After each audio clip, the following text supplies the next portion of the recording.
So that's kind of the precursor to the two motions that we have for you tonight on the health insurance renewal and then the district health savings account contributions.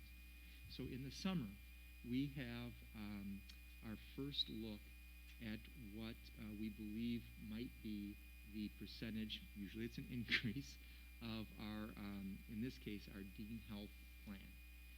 When we first met this summer, I believe that was in June, that percentage came in at 9.5%. That was the initial estimate.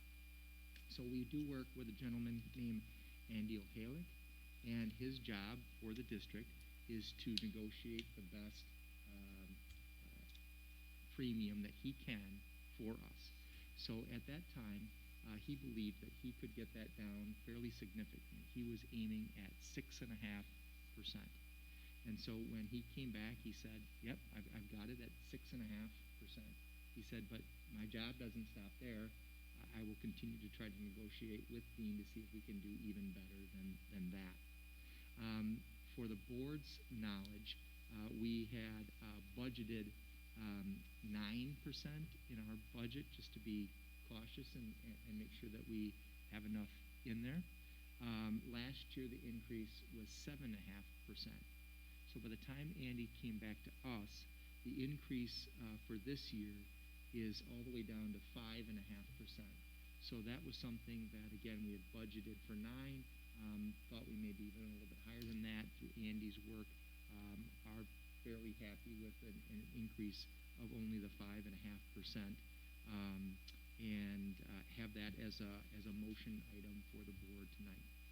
The second is the district's contribution to the health savings accounts. And again, we do have this in the current budget. Right now, that would be a $2,000 contribution for any of our employees that are on a single plan, and a $4,000 contribution to any employees that are on a family plan as well. And my recommendation is to keep that in place, given kind of the uncertainty with staffing, not only just here but across the area, given what the pandemic has done in terms of staffing. So those are what we have before you, and I could take any questions you may have before any kind of a vote. And I think one question that comes to mind, and forgive me if we've already talked about this, is if it's at 5.5%, is that fully absorbed by the district, or is the staffing's premiums reflected accordingly with the 5.5% increase? That would the 5.5% increase would be taken on by the district. Okay. And is Andy? Yes. Mary, did you have a question? I was just wondering, is Andy pretty confident with that 5.5%? Yes. In fact, as soon as you approve it, then that would be locked in. And just to another point, the staff does still pay their 10%. Their 10%. So they're paying 10% of the premium. So if it goes up 5.5% this year, then really their premium did go up a little bit. Yes. Yes. Stated that way. Correct. Okay, that's what I was getting at. All right. I was just trying to figure out, like, budgetary wise, like, are we fully absorbing that 5.5% increase, or is it? They're going to pay 10% of the total with the increase. With the increase, correct. Okay, fair enough. And that's January. Right. Have we looked into costing and logistic-wise switching back to a plan that starts at the beginning of the school year instead of the calendar year? We have not. Okay. Should we, I guess? Is that something that you'd be interested in us investigating, Mike? It just seemed like there was concerns from the staff about how it works and how the HSA contributions were dispersed, I guess, based on the calendar year start. Right. It fits in with the calendar year, not the school year. And then the disbursements are made several times throughout the year, not all at once. And how it would affect like a new teacher coming into the district, where it's kind of an odd logistical thing with starting at Yeah. the calendar year. There has been conversation in the past about, with last year's large increase that we saw, um, you know, are we still on the right plan? Do we look at other options? And we've kind of just set all that to the side for right now with all the uncertainty of COVID and trying to give something of some kind of stable, you know, ground for the staffing. I wouldn't say though that that's not something that we could probably look at. I think in the future, depending on how budgets look over the next couple of years, it may be an area that we may have to go back and re-explore. Kelly, do you know if the district has looked at that in the past? I didn't know if maybe it was we have discussed that with Andy O'Hara from USI. What would, it can be done. How it would happen is much farther in advance. What would happen is Dean would actually quote us on an 18-month renewal to get us to July Sure. renewal. So we could possibly request that 1 year from now, and that would take us all the way to July of 22 then? Yeah. And then we would get back on, we could get back on a July to June renewal, which is what our insurance health used to be on, like my facility, and it would align with the other plans that we have. So how do we get to the calendar year?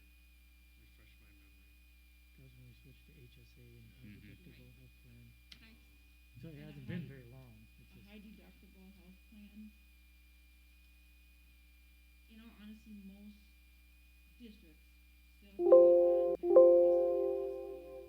The agent that we had at that time just thought that's what we wanted to do, cause it does ties very nicely with an HSA. And that really they're meant to run concurrent with an HSA, which is on a calendar year. Okay. So if we were to possibly look to switch back to a school year, then the HSA is kind of out of sync with everything. Is it? But it am I still could be seeing- done. We would just have to, we kinda have two things crossing over, which we do with other things, like a flexible spending account. We just have to make sure, the insurance is run on this calendar, and the HSA contributions run on this calendar, and just make sure, like, try to help the employees make sure that they don't go over the IRS limitations. Well, and is that really the challenge too? At the end of the day, too, is just because of the IRS schedule for the way that those accounts have got to be utilized. But it is doable to Okay. run two different calendars. Cause like I said, currently, the flexible spending runs on a calendar, Mm-hmm. it has to run on a calendar year. That is not as restrictive, I would say, to an HSA, but, it can be done. I think to your point, though, to be clear, we can't change the IRS, though. I mean, that side of it can't be Right. changed, so.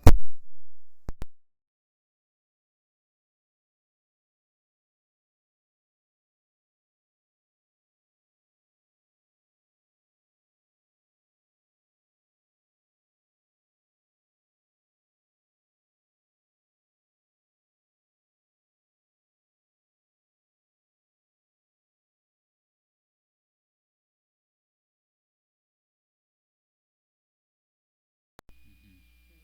But your contributions into your HSA will run on this, so you're gonna have a little overlapping of possible increases. The only thing though is the, annual deductible, highly doubt would change, that would be the positive. I wonder if this is something that you could survey the staff about to see if there are concerns still about not being on, a school did change it, when we did take on the HSA, so maybe they've adapted and it's not that big of a deal, I don't know, but it might be a good idea to survey, because you typically do like an end of the year survey, don't you, with staff, or some sort of check-in with staff? We could do that. Yeah, maybe just ask them how they're feeling about that. That probably is a good idea, because, yeah, I honestly don't know. They may have adapted and they may still choose to go back to. Sure, yeah. Yeah, I think we need to do whatever, I mean, listen to what the staff would like and see if we can make that work. And then we would work with, like I said, if I remember correctly, that is what USI said would happen is you would request an 18-month, it would kind of be like an 18-month renewal.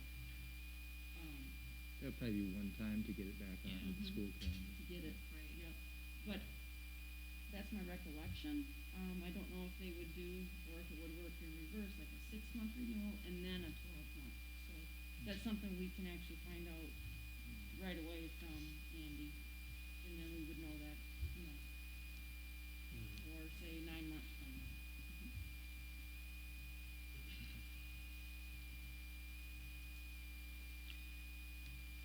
Any more discussion? If not, is there a motion? I'll make a motion to accept the 5.5% increase in renewal rate for Dean Health Plan for employees for the 2021 calendar year. I'll second it. I have a first by Mike, a second by Kevin. All in favor, say yes. Yes. Yes. Any no's? Passes 7-0. Is there a motion for this, for the deductible, for the 2,000 to 4,000 contributions?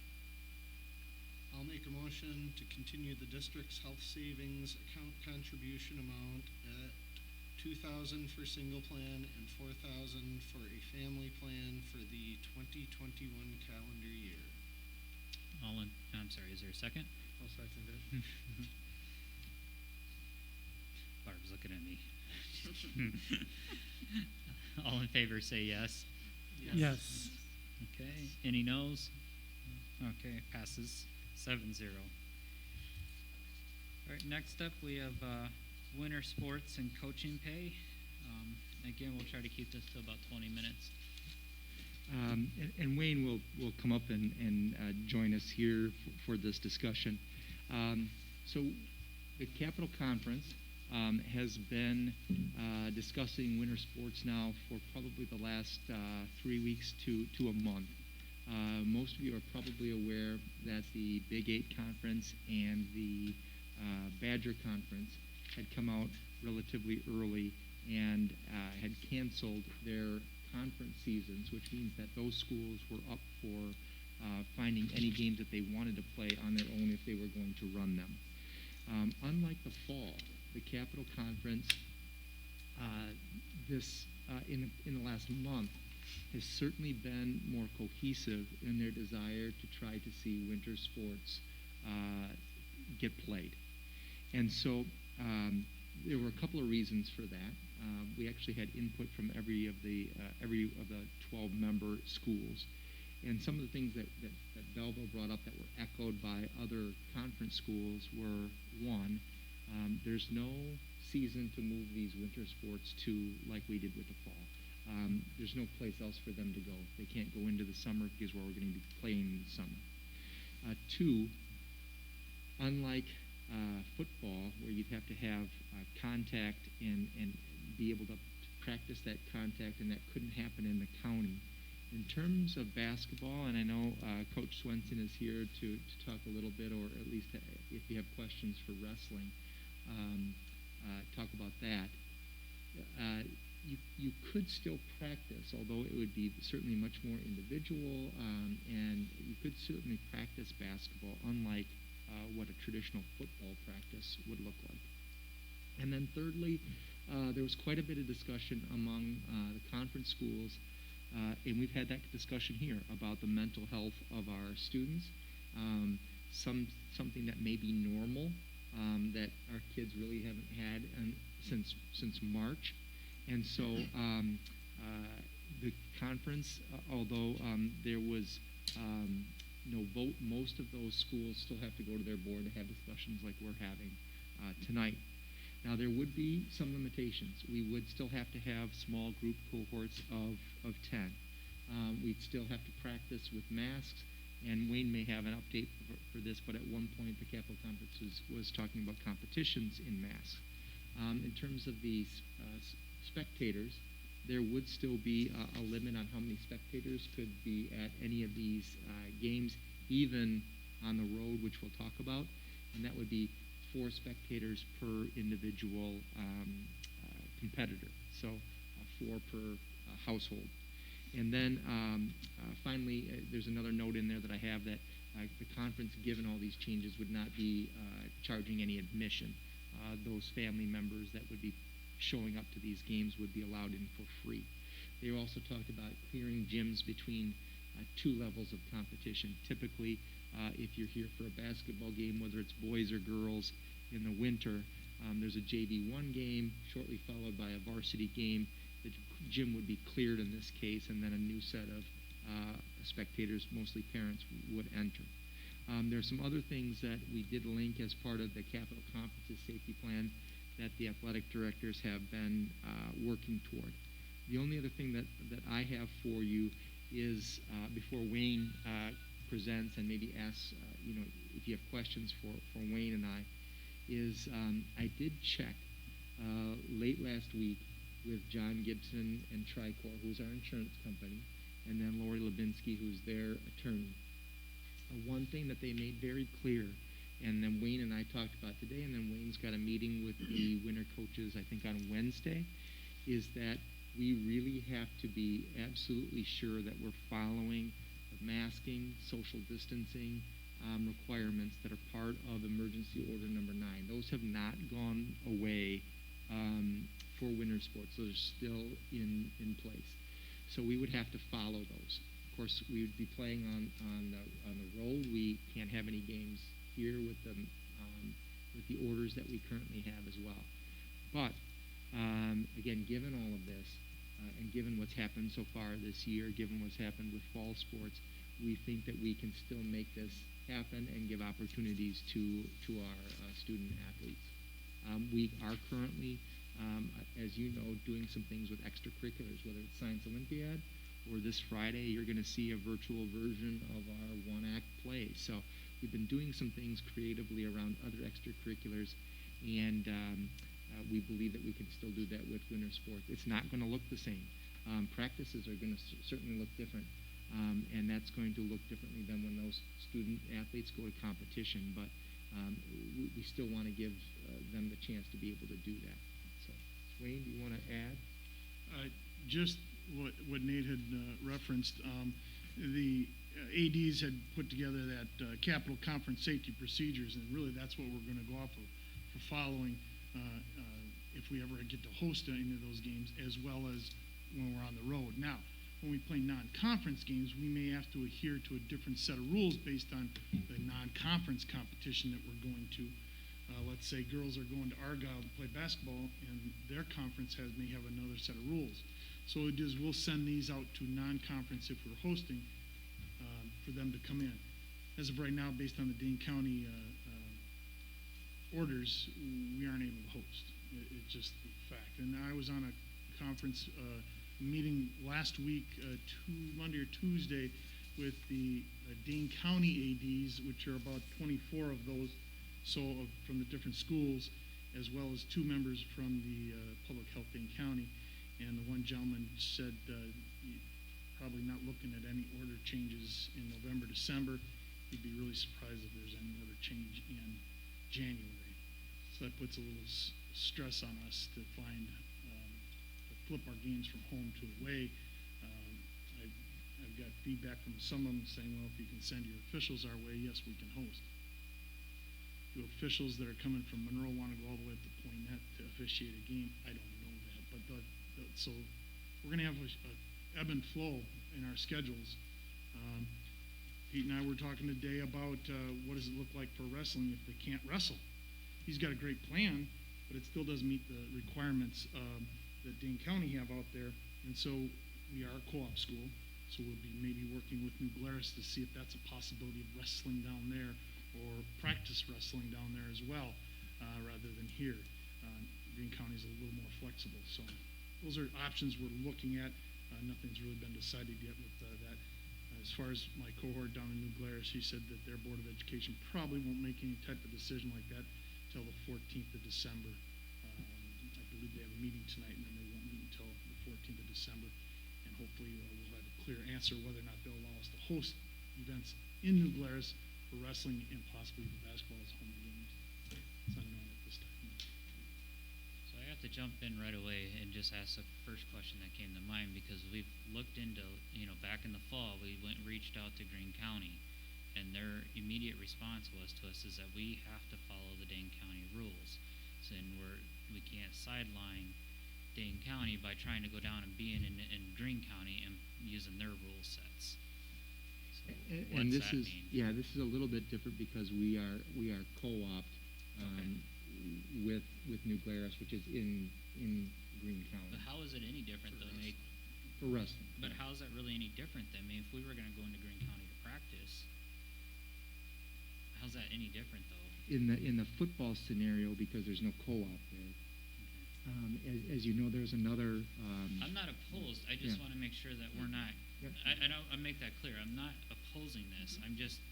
It just the first thing that came to my mind because they made themselves very clear. Do not come down into Greene County. Trevor, let me give you another example. Sure. Marshall and Cambridge usually are two separate wrestling programs. Marshall's in Dane County, Cambridge is not. WIA has allowed them to co-op this year, Okay. and they're going to be practicing down in Cambridge. It's not an official co-op, they get all the signatures, but it's official co-op for 1 year so they can go down to Go down there. Cambridge Okay. and Okay. practice. I don't think the Yeah. concern is about the co-op and what the WIA is saying. I agree with what Trevor's saying. I just don't want it to get to the point where somehow we run askance of an order or something and we somehow get in trouble for doing that. So I just want to, I'm not against it at all, but Yeah. I hear what you're saying. Yeah, because I'm not opposed. I'm just, No, and I don't, for me, the issue isn't what the WIA is going to let us do. It's more relating to the actual order in Dane County. And the fact that we have our students in Dane County, I realize that New Glarus is out of Dane County. When it's a co-op situation, does that requirement kind of go out the window? Meaning that we can then go to Greene County to have, to host an event or practice or whatever.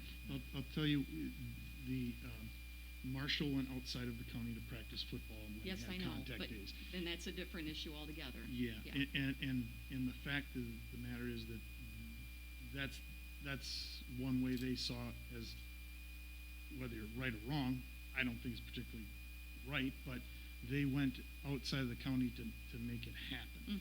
And we host our home event down in Greene County when we could. It isn't really skirting the issue as much as it is making a choice for allowing our kids to participate in an event, which I think is legitimate, and we could do that with really no repercussions. It's just that if let's say we had an opportunity to for 1 year had to redo our gyms and we didn't have a facility ready for them to wrestle, we'd probably look to New Glarus for that opportunity, or we also co-op with in a tri-op actually with Monticello. So we actually could use Monticello as a facility as well. So we could use any three of those facilities for the wrestling program. And Nate, has this been run by Tricor as well, the co-op idea, and they understand, Lubinsky understands that we would possibly be going down to Greene County to host events? No, not that specifically. The co-op did not come up. However, I think what you're referring to, Joe, like from the fall, when we asked about practicing in a different county, was taking a Belleville-only sport and doing that. Which, when I called the Greene County, nurse, she said she would not recommend that. Okay. This situation, again, having that co-op makes that different. Even in the fall, with like boys soccer, I think that would have been a different situation had they pursued to I see. play at that point in time. Okay, thank you. Well, I guess the point is we should make sure that we're not going to violate anything, I guess. us. Right. I mean, I'm fine with it as long as Mhm. we're not getting in trouble. And I can contact Lori about that. And Wayne, are we worried about finding space for all this? Is this, I mean. The space it won't sounds- be an issue. sounds like- It'll be the limitations placed on our teams. If you think about it, let's take boys basketball, they have 3 levels right now. Well, if they have 38 kids, that's 10, 10, 10, and 8 sitting out there doing, not having a team to go to. So we may have to expand, and look at, or rotate those kids in at a certain level. And understand that the 10 that are at varsity are now cohorted. They can't jump to the JV or JV up to the varsity unless we look at possibly a negative COVID test or sitting out for 14 days, being quarantined before we know they can jump and be safe. So there are some limitations there. There are also transportation issues. When we were allowed 12 on a bus and we have 38 kids, and 4 or 5 coaches, that can be also tricky to deal with. So facilities, no, we will be able to manage facilities. The one caveat to all this is right now youth sports isn't happening, youth basketball isn't happening. They eat up a lot of our free time in our gyms, so we do have enough gym space for those activities to take place in, so that won't be an issue. Yeah, so I guess that is a good question though, Wayne, is, buses, transportation-wise. I can't imagine either that, we can handle the costing behind having to take 4 or 5 buses out to somewhere. And one of the options that Wayne and I have talked about is, if varsity plays, and then do we rotate based on the number of games? If JV 1 and plays one away game, and then JV 2 plays the next time, and Okay, rotate sure. that back and forth, because the other obstacle would be if you even have that many drivers Yeah. and buses available. Right. Mhm. So Wayne, what would happen with Wisconsin Heights being, they're in Dane County, I believe. So since both our school and their school are located in Dane County, where would you be playing? Good You know, question, Jill. again. Yeah, that's a very good question. Yeah. Actually, Marshall's also in Dane County. So they have been talking with local non-Dane County schools, much like what we're talking with New Glarus, possibly hosting wrestling, but basketball games down there.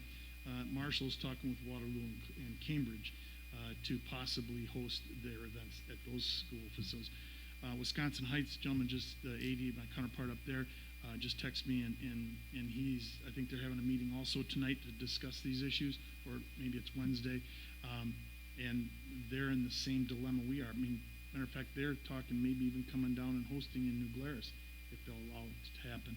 So there is, there's some opportunities. It's just it's going to be a stretch for some of those schools, especially I think I feel bad for Heights. They're kind of sitting out there in no man's land. But that's the options that they're looking at, and we are as well. Okay, thank you. I think the worst case scenario, Jill, is those games don't get Right. played. Right. It does make me a little uncomfortable, if we've got 2 schools in Dane County that, are to play each other, one being us and another one being Wisconsin Heights, and we're going to New Glarus, because that's skirting the order. That's sidestepping the emergency order. And Well, that- we're actually finding a place to play. But it's no different than them saying really, it's no different than them saying you don't come down to New Glarus to practice fall football. You can't sidestep your Dane County order. Yeah, when I spoke with the attorney last week, the biggest issue was practicing here, and again, that would be a daily event, and Yeah. making sure that we follow the Dane County order with our practicing, and make sure that we do what we need to do here in Dane County with the practices. And the other thing they will put in place when we play those conference schools under the safety procedures is the screening verification, which basically says all the athletes are required to complete the COVID-19 verification form submitted to the athletic director on the day of the contest.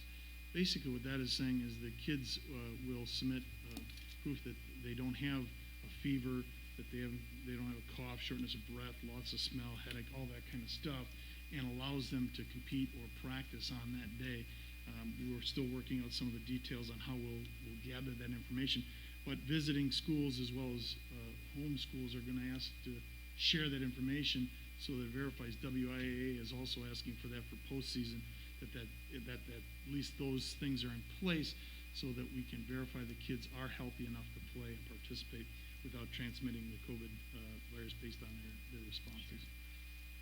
And the other big issue we're running into is I'm an official, and by the mandate of the conference, officials are supposed to wear the mask the entire game. A lot of them are saying, don't want to do that, find someone else to officiate. And so we went from a pool that was big, COVID hit, shrunk, now masks is shrinking down more. And so we are going to be ebb and flow with games because sometimes it may be the fact that we can't find officials to officiate those games.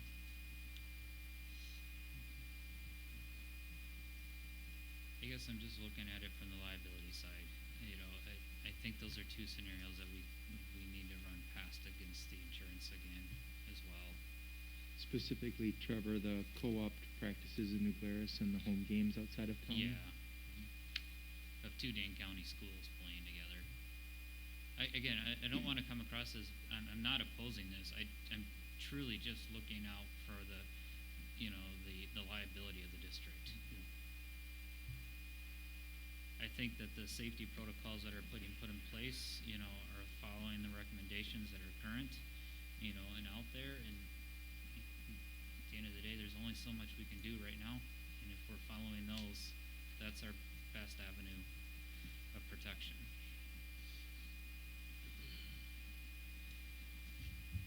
We will have, again, based on the recommendations from last week, Wayne will work with our winter sports athletes on a waiver that they would sign, just acknowledging that there's a more risk this year than previous years before they participate. So, Nate, assuming that you get the information that we're hoping to hear, that it's not an issue, we'll just go forward, correct? Correct. And I can contact the board if I'm hearing anything from Lori. Usually she's very accessible, and I appreciate her frankness. She's very straightforward. Yeah. And just for the rest of the board too, the reason why there is no action item, because this was already approved on the curriculum, on the schedule. We're not making any changes. The only thing we need an actual vote for was if we were going to say no to winter sports. So I had sorry if I'm jumping in on No, you. go ahead, Mike. So I had the one question about having kids in to play sports before kids are in school for learning purposes, but as I thought about it more, it's not necessarily that way because we are putting them all on the same level. Extracurriculars outside of sports, we're trying to get them in for when they need it, and for academics, we're trying to get kids in when they need it, special ed, English learners, get them into the STEM lab, and sports, all at the same time. So that, upon first reading it, when I thought about it more, kind of, I was like, okay, this makes more sense to me now. And, I'm not putting one before the other, it's just all at the same time, little by little. Is there any more discussion from anybody on that piece of it? We have one more little piece as well for the coaches particularly, but I have a question just from curiosity. At one point, wearing masks during pretty strenuous athletic activities was kind of frowned on. Nate, you and I talked about this, but Wayne, is there a basic mask that our kids would be wearing when they're is there something we're providing? Are there some that are better than others? They've indicated that any of those masks, any mask types, the gaiters, the surgical masks, anything like that, the kids can wear. They have their opportunity to wear whatever they choose to, as long as they're masked. But there's no requirement as far as for quality of mask. It's just that the masks have to be worn at all times while in the school facility. I'm gonna guess at this point our athletes have had enough experience with it. I'm coming from an angle, I wanna make sure those kids can breathe when they're running up and down a court. And understand they have to social distance, so if they run up and down the court, they'll run up and down the court social distancing, so they'll run on ghosts. They won't have defenders on them. It'll be running an offense and be most of the time 6 feet apart if they end it. It's just the way it's going to be. It's going to be a strange look to their practice sessions. To that point too, Barb, for now, as long as the governor's order is in place, the WIA is following that order. So right now, that's a WIA mandate. Statewide, and then who knows on November 20th if they change that, and then we have to follow Dane County. I do have some questions about wrestling. There were some hurdles that you talked about, or at least it was mentioned. Could you talk a little bit about that? I mean, how is wrestling going to work? I mean, I understand that the co-op thing, obviously, but in terms of, is it one dual meet a week? Is that what it will be? Pete, why don't you come up and you can talk a little bit about that. Pete and I have been working, and believe me, Pete's done more work on this than I have, and he's done a great job in working with me in our area, or statewide, as well as our conference-wide wrestling coaches, to ensure what we can do and make it happen. So, Pete? Yeah, when you talk about probably the worst sport to be in at this time. But all of us coaches in the Capital Conference and in our region here have really worked hard on trying to make this as safe as possible for all students. So if it's questions for like how you conduct practices, the idea is that we break them into small cohorts and then even break them into smaller cohorts. Right now, it's looking that we're going to have about 15 to 20 guys wrestling this year. What I would do is I would break them into like a small pod of 3 wrestlers, and that's what they wrestle with the entire season. When we talk about tracing, we know exactly who they have. And then breaking up the gym into their own little area, that is their only location. Yes, when it comes to dual meets, it's pretty much there's going to be no multi-school events. It's going to be one dual meet for 6 to 7 days. So when we talk about tracing, yes, wrestling is a very physical sport. You have to have your hands on. That's why I was very cautious about how do I run a practice without having to have contact. You just have to. And I feel like my guys would be at a disadvantage if we were to run individual practices without any contact and then say we need to go to Marshall Cambridge to wrestle, and they just don't get that exposure. So to provide that opportunity, that's why I mentioned with Wayne about could we possibly go to Greene County, again, not to skirt the issue, but because we are a co-op, and again, to prepare these kids, that's the option that I was kind of looking at. We talked about, the mask wearing. We have to keep the mask on at all times, even during a match.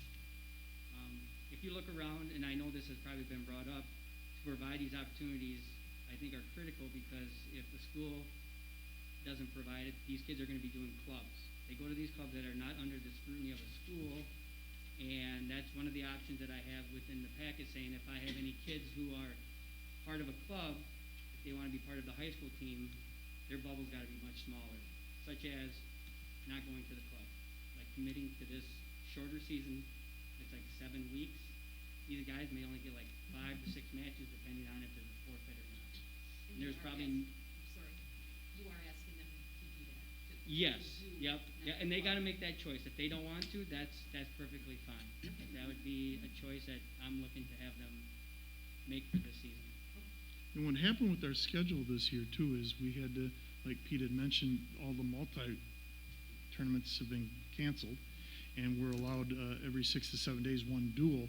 And so what we took was our conference, and we've scrapped we started over a week ago. I just scrapped the entire wrestling season, and we started over, and now we'll have 5 matches right now with hopefully a 6th one as a non-conference, only amongst our conference schools. So when Pete says 5 matches, I think he's being generous if they get 5 matches. Some of them will get less than that. Some may only get 1 or 2.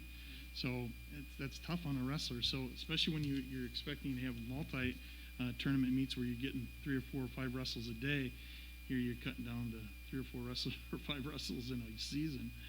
And there are opportunities. The Wisconsin Coaches Association is trying to set up like a tournament. It's not going to be part of WIA. It's something different that an individual could go up and be a part of. But like you said, nothing's normal about this as well. But shared with Wayne an idea of practicing the safest way possible to give some kids that normalcy, at least a taste of it for what it would be this year. Thanks, Pete.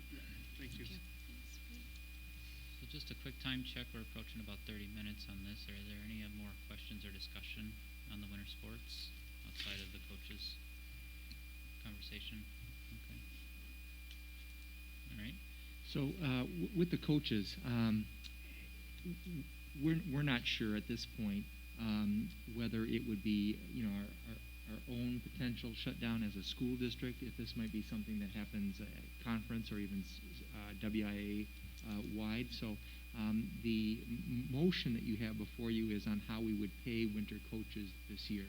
So what Wayne has done is he's broken down the sports season by day, so you can see how long from the first practice to almost every sport would have a first regional competition, and has counted those days. Does not include the weekends in there, I don't believe, Wayne. And so if we were only to get through so many days in a season before it could get shut down, that's how we would pay our coaches per day. Wayne's been in contact with them about this, and so they kind of know about that ahead of time. But it seems fair that we do that for them. We've done different things in the spring where it was certainly more. We had no idea this was going to happen in the spring. We paid our spring coaches, and so this is how we want to try to address the winter coaches in terms of pay per day.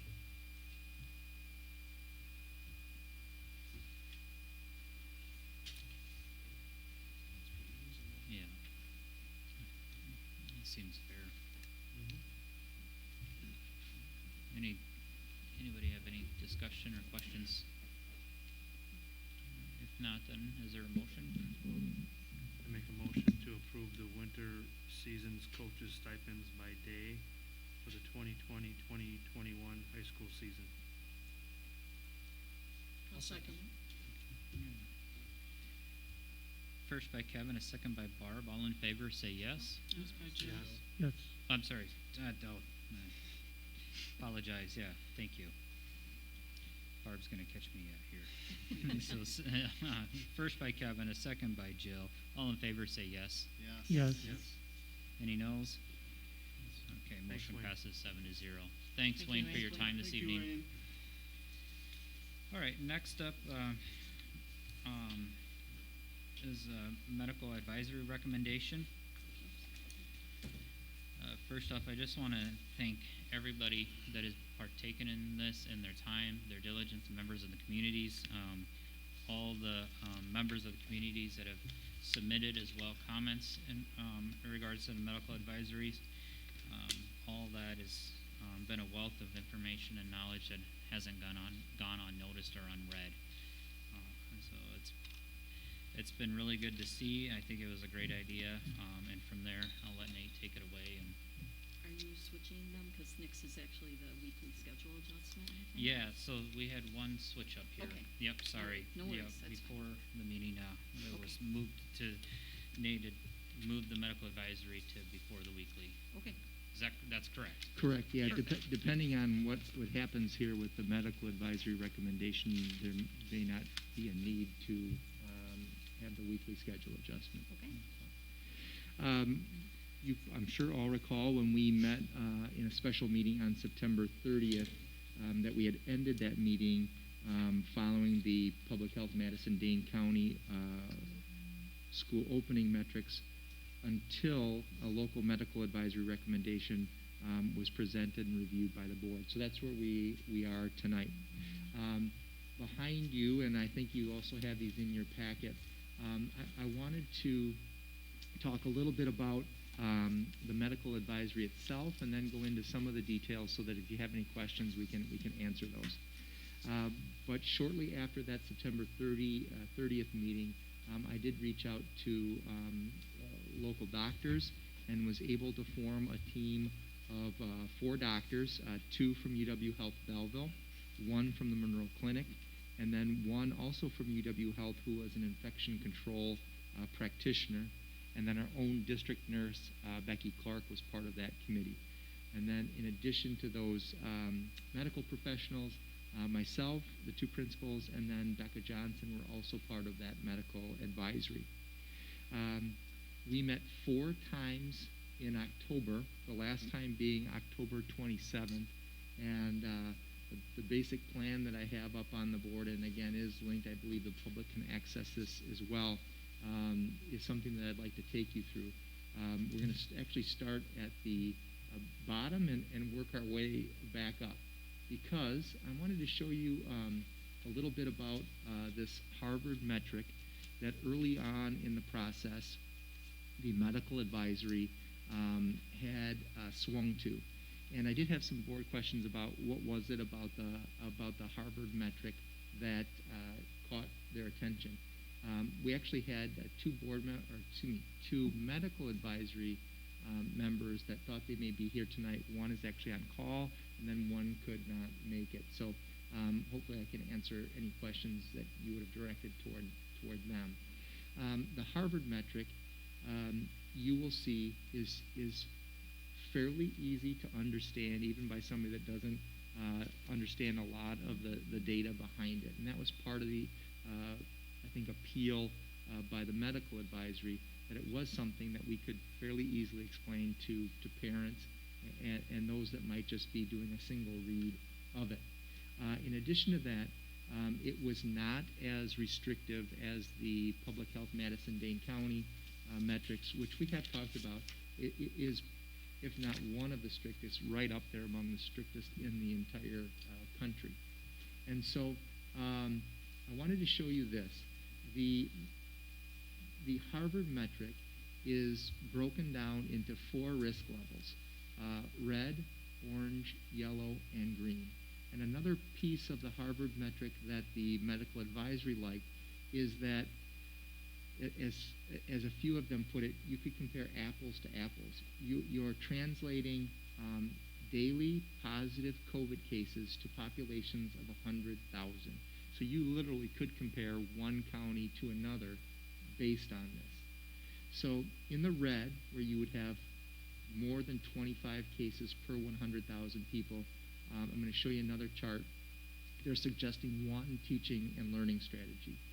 In the orange, where those numbers would fall between 25 and 10, again, daily cases per 100,000, there's a second set of teaching and learning strategies. In the yellow, where you're now below 10 positive cases on a daily average per 100,000, there's another set of teaching and learning strategies that they suggest. I want to point out at this point that the medical advisory had talked about and agreed to take all priorities, which we'll see in just a minute, in both the orange and yellow risk categories. So when we look at this, you can see in the red, I know it's very hard to read, but visually the colors are just going to stand out. In the red, that would suggest that by the Harvard metric, all students are virtual, that they're learning from home. In the orange, you'll notice that there are 2 priorities here. But in the orange, with the medical advisory's recommendation that we take all of the priorities within orange and yellow, orange would allow our currently 3rd through 8th grade students back in a hybrid model. And then when you read the details of the plan as well, the students that we currently have in, like our special education students at the middle and high school levels, actually from 3rd grade on up, our English language learners and our students with 504 plans, they could also still be part of this. It's when we get to yellow that the high school students, it's actually the 3rd priority, but grades 9 through 12 would be back into the building in a hybrid model. So that gives you a little bit about how those numbers are applied by daily cases. I will mention that the Harvard metric suggests a 7-day rolling average. The medical advisory went with a 14-day rolling average that I'll talk about in just a minute why they differed from that.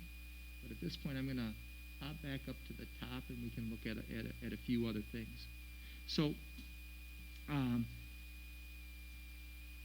a couple of things that I wanted to point out is one of the decisions that the medical advisory had to make was, do we track just the Belleville census tract, or do we follow, there's a 4 census tract area that would include more of our Belleville students. And so when you look at the Belleville census tract, it actually is all in Dane County and then goes all the way west to Iowa County. And so late in this process, we found out through Chris Armstrong and Pam Christian that our breakdown of students in the counties is actually 50-50. Now that we have this information, we'll have it forever. But I know that was something that Barb had asked about before, and we just didn't have it until we had to do kind of a deep dive on it. But right now we have 469 students that live in Dane County, 467, just 2 less, that live in Greene County, and then 2 that actually live in Rock County that open enroll in to Belleville. So that was part of the reason late in that process, and given that there's no census tract for a school district, that they had suggested taking all 4 tracts around Belleville. So that would include Belleville, Brooklyn, Monticello, and New Glarus. The other thing that they decided to do was to take a 14-day rolling average, and the thought behind that, as opposed to the 7-day rolling average that the Harvard metric suggests, is that it does take out kind of blips during a week. You'll see when we get into some of the numbers that you may have a day of 0, and then you may have a day that's a number that's going to be over 100. And over 2 weeks, a 14-day rolling average, you get a better sense of what's really happening in this region. Beyond that, we had looked at implementing once the 14-day rolling average had met for 2 weeks in a row, and I'll show you that so that you had some consistency that it was in orange or in yellow for 2 weeks consecutively. What you see here is a school district recommendation that we had made to the medical advisory that they had agreed to and accepted, and that is a phase-in approach. So I'll take you through this, and then we can look at where the numbers are as well.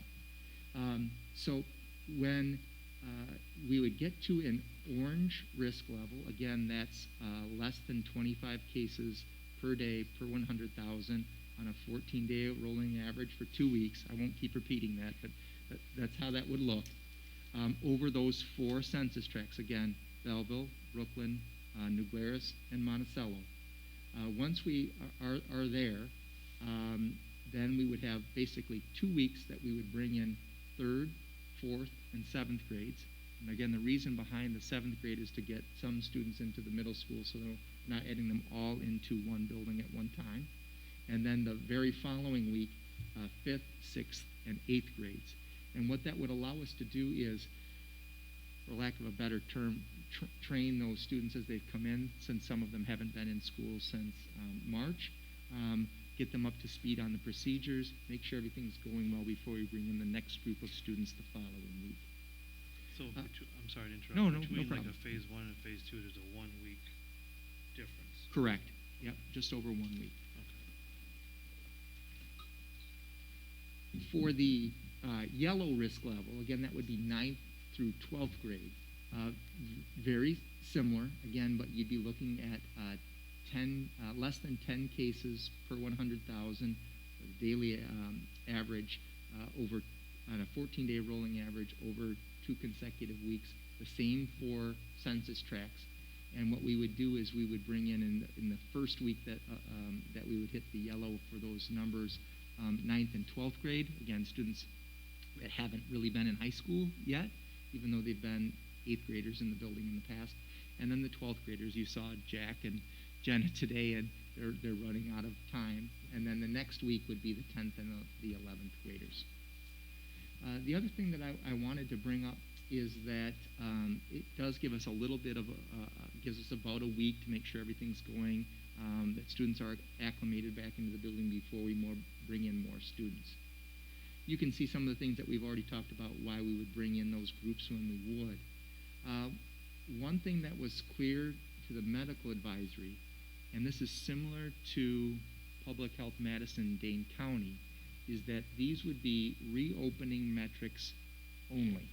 Okay, so once we would reach these numbers and we brought these students back in, they're for that purpose only, for the reopening. Once the students are back in, then we use a couple of things that I've outlined, and this is what you see in our neighboring school districts that have students right now.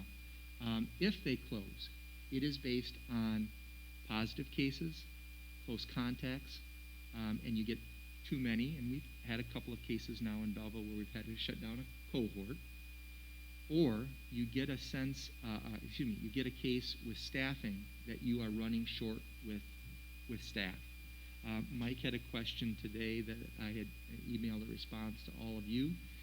When you typically in this area, when you see in the news that a school district has shut down for 2 weeks or a school has shut down for 2 weeks, typically, not all the time, but typically, that is not student spread. What's been happening is that is staff positive cases. So, as an example, you get a staff member that's positive. If they're healthy enough, they can work from home and teach virtually. But then you have to have a sub in that building, in that classroom, with that class. If you get too many of those, with the lack of subs, there's simply not enough staff to go on and teach as we would expect to. So that's usually where you'll see a district or a school take that 2-week pause, go through those 14 days of quarantine, and then restart again. Okay? Also wanted to point out that we certainly intend to have a virtual option throughout the 2020-21 school year for the families that choose to do that.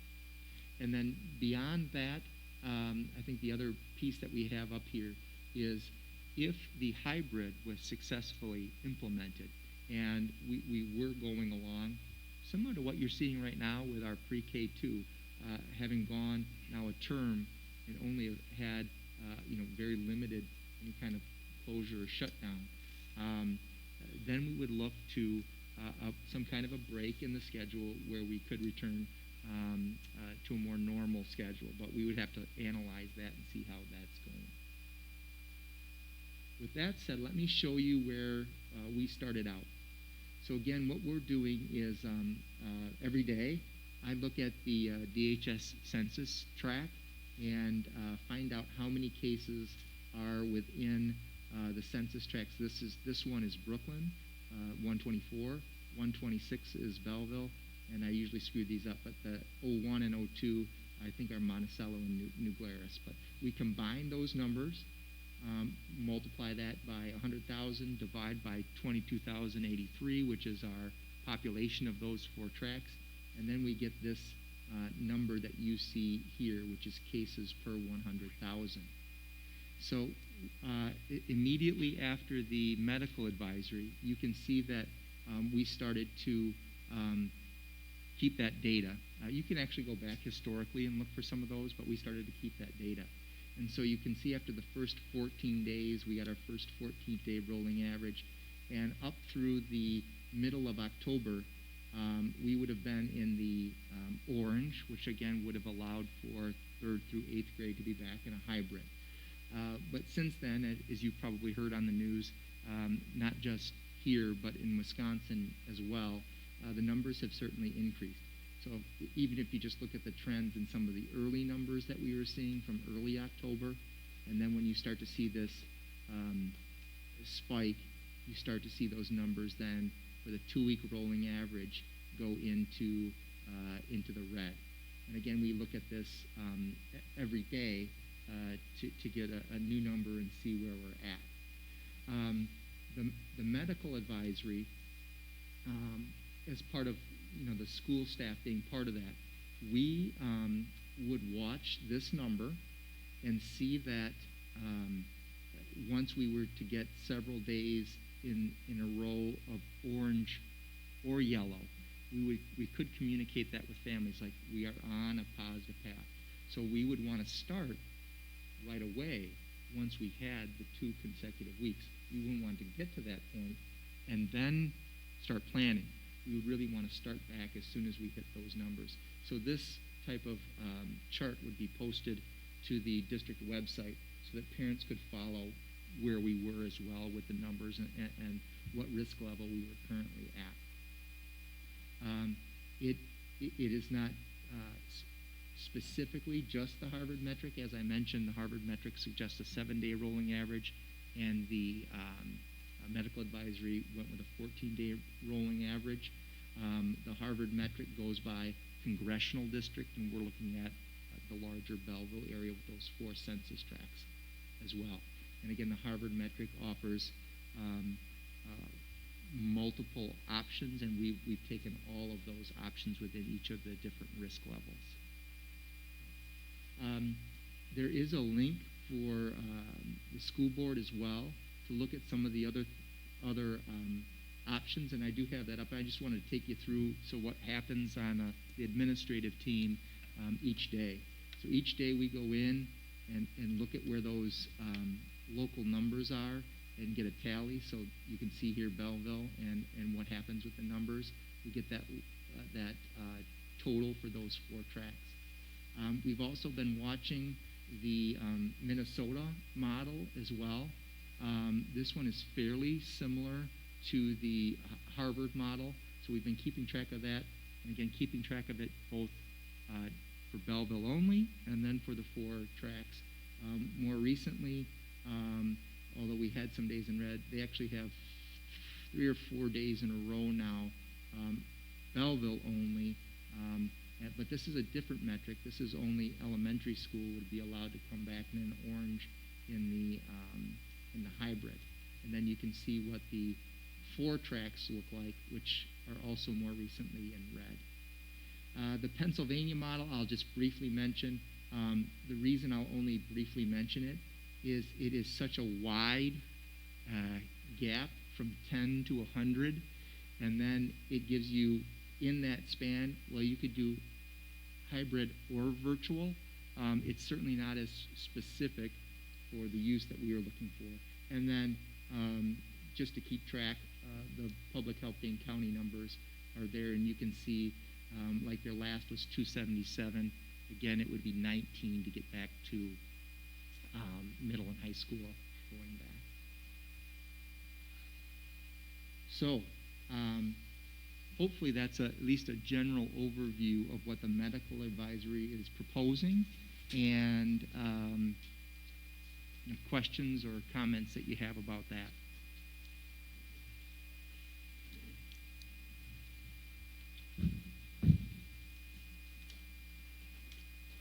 Do we know where the 7-day rolling average and 14-day rolling averages are coming from, other than that's kind of what historically has been talked about from day one? And I asked the question, why not a 10-day rolling average or something to that effect? Yeah, actually, Kevin, that to me, did. 14 days is 2 full weeks, and then man, I get the fact that a 7-day rolling average, you're going to get these spikes, and you don't want to be reacting to a spike. You want to smooth things out. I get that. 14 days seems long to me, but it's just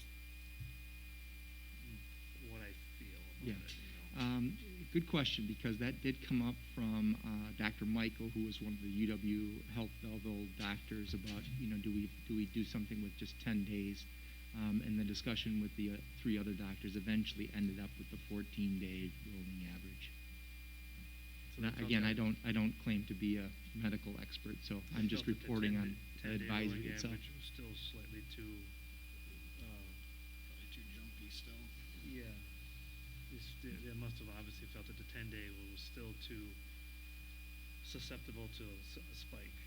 That didn't come up other than it would be, I can tell you that I haven't seen, and again, I haven't seen every model, but I have usually it's a 7-day or 14-day rolling average, and That's what I haven't seen everybody anybody doing seems to 10, but seem again, like- I'm not an expert on it. Well, the number of quarantine days kind of, it started out at 14, and then maybe you could go to just 10, so it kind of lines up with that, but, so, I guess it could have been 10 based on that as well, based on the more recent recommendations, and you could have cut down. That makes sense, the 14 days an hour. And I think the average incubation period too is 4 to 5 days before you actually see, before it can actually really be detected.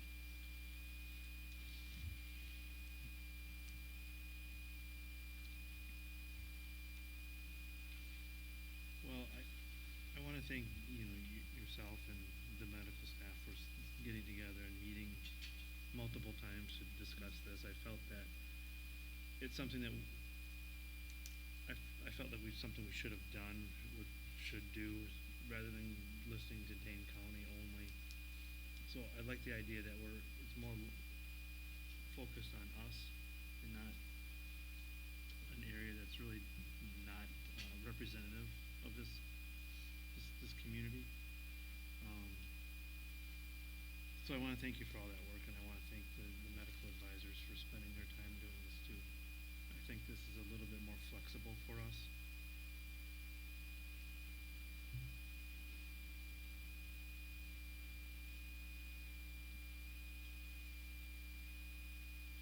Nate, can you advise us on, because we have had a number of parents reaching, to us, concerned about, the status of where their children are at, and they feel like they're falling.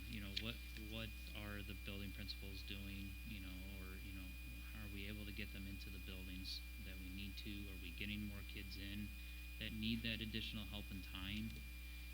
I feel like resource-wise, that's, if we're going to stay on this and we're going to follow this model, we've got to really up our resources somehow, some way to make sure that we're providing I could additional start. I don't know, services. Heather, if you want to join us at the mic.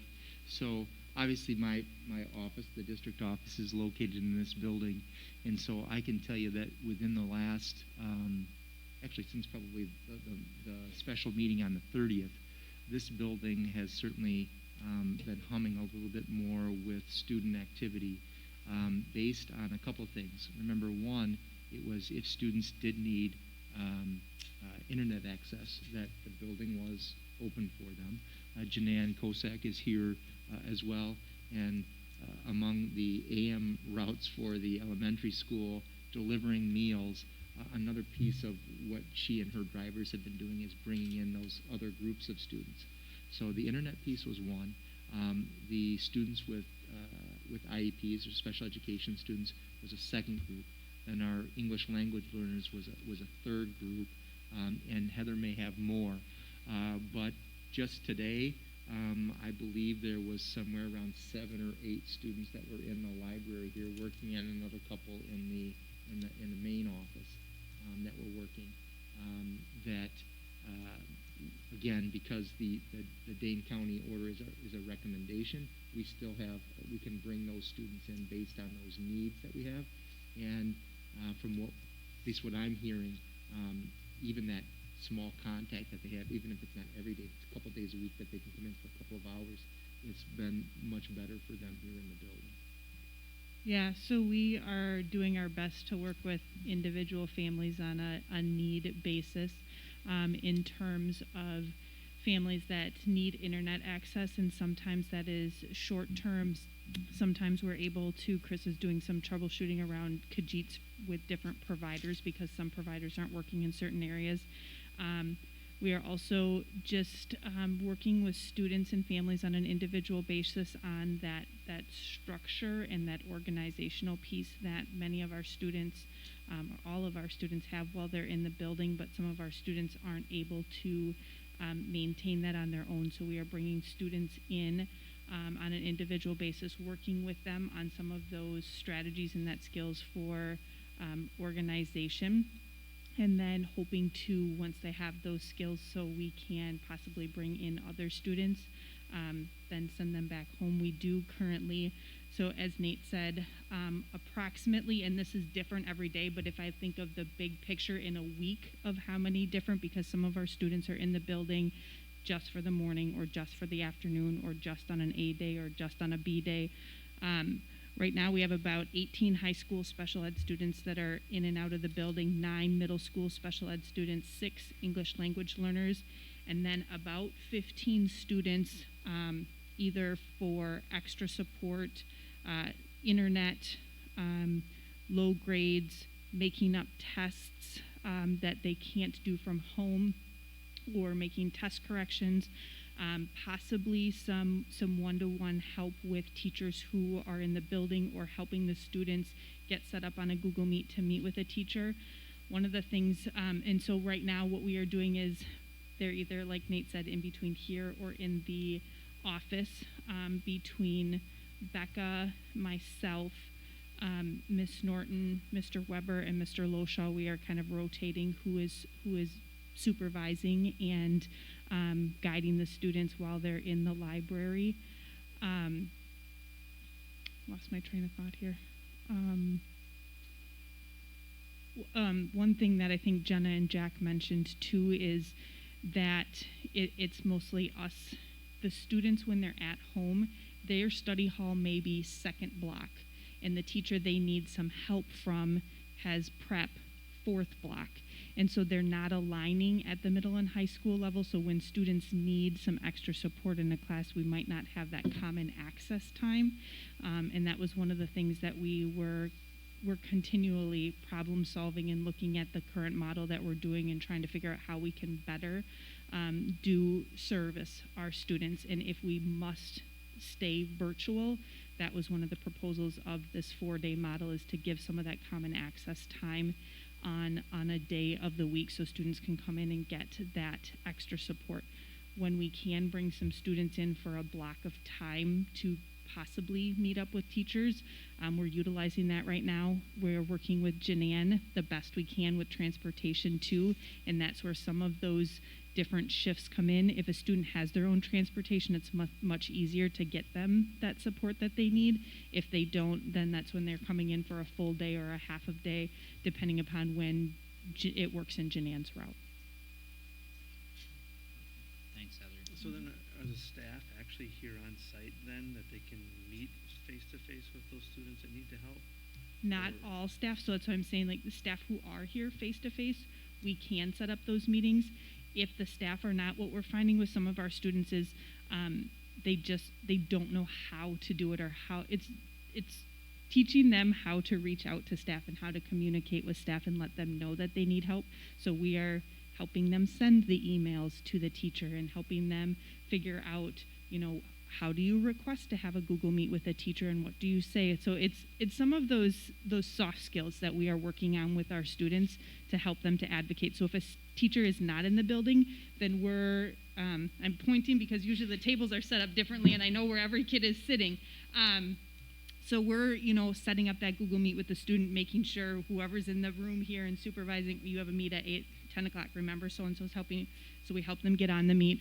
Then after they're done with the meet, what did you talk about? Or we're sitting right there with them to process what the next step is to help them be successful. So it's a little bit of both. It depends upon if the staff member's in the building or not.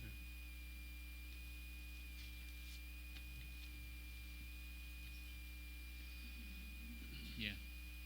So we also have special ed students, I'd say about 12 to 15 regularly in the building, also with varied schedules.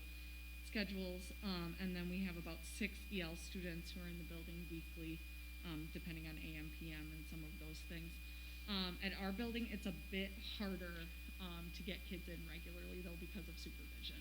So we have tried to do like some kick starts with kids. So you're really struggling, come in for a day or two here or there. Can we get a schedule?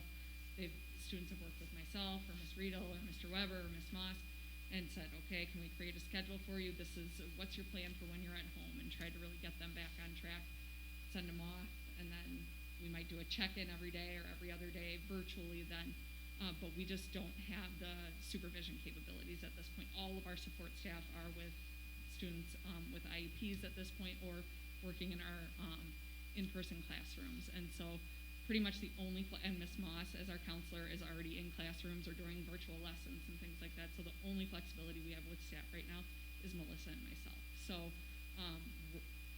the teachers are available at certain times throughout the day, but they're teaching virtually. They have office hours, they have small group work, they have one-on-ones with kids. So they have small chunks of time where they can meet with students. But in terms of getting students in long term, that's a little bit more challenging for us. Right now I have one student who does not have an IEP who's coming in 3 days a week, but he's supervised by me for an hour and a half those 3 days that he's here, and then he's with 2 different interventionists. So really it's covering that supervision piece.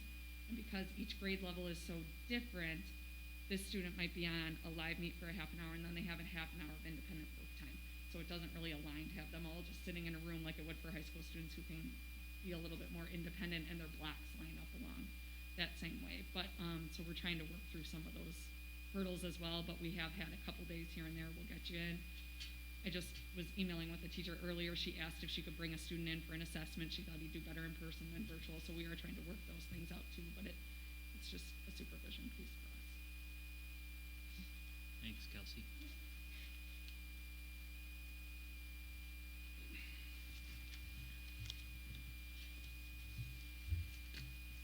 Would there be any possibility of bringing, say, a substitute teacher and to help with the supervision piece? I mean, if that's kind of the pinch point, I feel like could figure something out. I don't know. I mean, I don't know what the options are for that. That is something that we could explore. In terms of budget, I mean, Yeah. the budget is certainly not being used right now toward the subs that we would typically have during a normal school year. So that's certainly not the issue, but just then the availability and subs willing to come into the building, and then working it out with the building principals. I mean, we're all aware, I think, and I don't want to speak on anybody else's behalf, but the daily case counts are going up, and they're not going. It doesn't appear to be coming down in the direction that we want it to. But we're also, all of us board members are starting to hear more and more of that cry, from the parents of the children's needing more help and resources, and if it takes that, I mean, for us to have some extra subs coming in to help out, I think that's the move that we have to do. We have a parent reach out, from any one of us, and we forward it on to you or the principals, and whatever we hear, we've got to investigate each email. I think that's a good immediate thing to take a look at. My concern is that it's a very small percentage of our kiddos. Mm-hmm. As I look at these numbers here, I love that we're looking at our area. Still not sure how I feel regarding the whether you look at just track 126 or you add in or you have all 4 of them. I know the recommendation was to go with all 4, but as you look at either of those, the population, and my son lands in it, but the population that I don't see being, still rather hopeless to get in here is our 9th through 12th grade. There's no stretch before that looked like that it would work. One thought that I had in my mind was possibly considering, if we would hit a 7-day straight orange, can we look at an implementation for all of our students rather than needing that yellow in there? If we had done it, Nate, when you mentioned that had we, once we get in, then we look to our own numbers and cases. And I sit here going, wow, if we'd moved on either by the 29th or the 19th of October, our kids would be in. And short of, well, at least the younger ones up through 8th. We'd be in, and we'd be looking at how that impacts for the rest of them. And if we were safe, we've had these skyrocketed numbers. I'm so impressed with how our pre-K through second grade has done with the safety provisions we've had. We've had limited bumps. I met with Nate and asked him a few questions this morning because I knew I wouldn't get it to him before that. And one of the ironic things that I see in this is the upswing in numbers is out of Monticello right now. Monticello's in school. And doing okay. I listened to, I haven't listened to our medical committee, but I went through all the notes, talked to Nate at length. But I listened to that one video we were all sent. It's about an hour long. I don't know if you guys got a chance. It was excellent.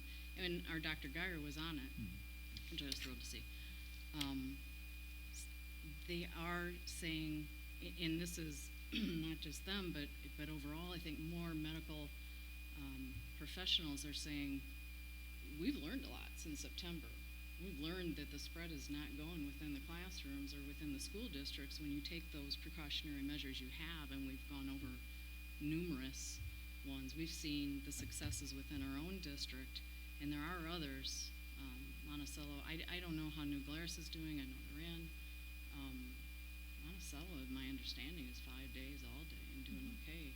Pre-K through 12. That's 10 minutes that way. And the reason the numbers are going up, and they're still in. And so part of me goes, I second what, I absolutely know you guys put in the amount of time, and I appreciate it, and it's been really helpful seeing narrowing in on some of this, but I think this is still one part. We still have 60% of our parents saying they would like their kids in. And the number of concerns about the kids' mental health, their emotions, their physical health, it continues to increase. So what we're doing right now is great. We're being successful. We're moving forward with sports. I think all of that is super. I just wish we could move forward, just even though those are skyrocketing. I still don't see, that current 10 for 9-12 to me is similar to the 19 we had out of Dane County, currently speaking, is what we're looking at. And I just see all these other schools that are pulling it off. Why not Belleville? We're the one with the big test scores. Let's get them, the academics. You got the physical, you got the emotional, but the academics, I've been a teacher. It's hard enough on normal days with the kids in there every day to get through your curriculum, let alone what we're asking them to do. Our kids are going to go back, they're going backwards. Star results, we didn't go through a whole lot, but that wasn't stellar. We've come so far. I think looking at the whole picture, can we still tweak this to meet our students' needs? And if you did 60% of the students, so if you had 60% of the kids, and there's probably not going to be quite 60%, I'll give or take. Some of them might have been, I know we had a few before, and you divide that by 2, you're talking really small classroom sizes, very small. Now we've got the air purifiers. If you need more, I will personally contribute, and I will start a fundraiser. Whatever it takes. I think we can do this. I have to agree with the air purifier issue. I do wonder, it seems to me that is key. To bringing our students back. Important enough that the PTO actually donated money to buy some for the elementary school. So to me, and I know we just kind of touched on it tonight, and you mentioned that Steve is going to be meeting with someone to do the audit or whatever on our systems, and I think that's great, but to me, that's key. because, I mean, there's two keys that I'm taking away from all this, probably many more, but the two that I'm going to talk about right now are that key. I think it's imperative, and I understand it's going to cost a lot of money, but to me, that's money in the bank down the line, because if we've got proper air filtration in our buildings, I think that's going to serve us well beyond COVID. I mean, it's just, it's important. The second piece is, I have to agree with the 10 cases per 100,000. I guess I'm still struggling to understand why there's such a difference between the 25 and the 10, and why the 9 through 12 grades are pulled out and being more stringently applied for the metrics. I'm still struggling with that, because I just don't really see why that is. And I also am wondering, because of, Nate, what you had mentioned is that we would have already been in school with some of our students, and then we'd be deciding whether we should stay in school. Seems a little arbitrary, frankly, because if we were in school, we would have put them in school. If we already had this information at the last meeting, who knows? Maybe we would have actually had, through 5th grade at least, or whatever. I don't even know what the grade was, but they would have already been in school, and then we'd be having a different conversation. The admin team would be sitting and saying, should we keep these kids in school? Sure. I mean, it just seems like, I totally agree with Barb, 10 cases per 100,000, it might as well be, I mean, it's just really going to be unattainable. And speaking as a parent who's got a freshman and a senior, even though they're in phase 1 of the high school, they'll never see it. I mean, it's very, very disappointing to me that we can't think outside the box at this point. I was hopeful that things would have moved forward more. I was hoping that community spread wouldn't be as high, and that, frankly, the numbers wouldn't be what they are. They are what they are. We can't change that. But I do think that for a small school district, we essentially have 2 buildings, really. And if we're looking at air filtration systems that might be able to at least help with that air exchange problem, and if we're looking at the possibility of just holding students and staff firm, they've got to wear masks, they've got to social distance, etc. It just seems like we need to think outside the box, guys. I have to agree. I've been patient with this, but this is getting to the point. We've got so many parents that have been contacting us for good reason.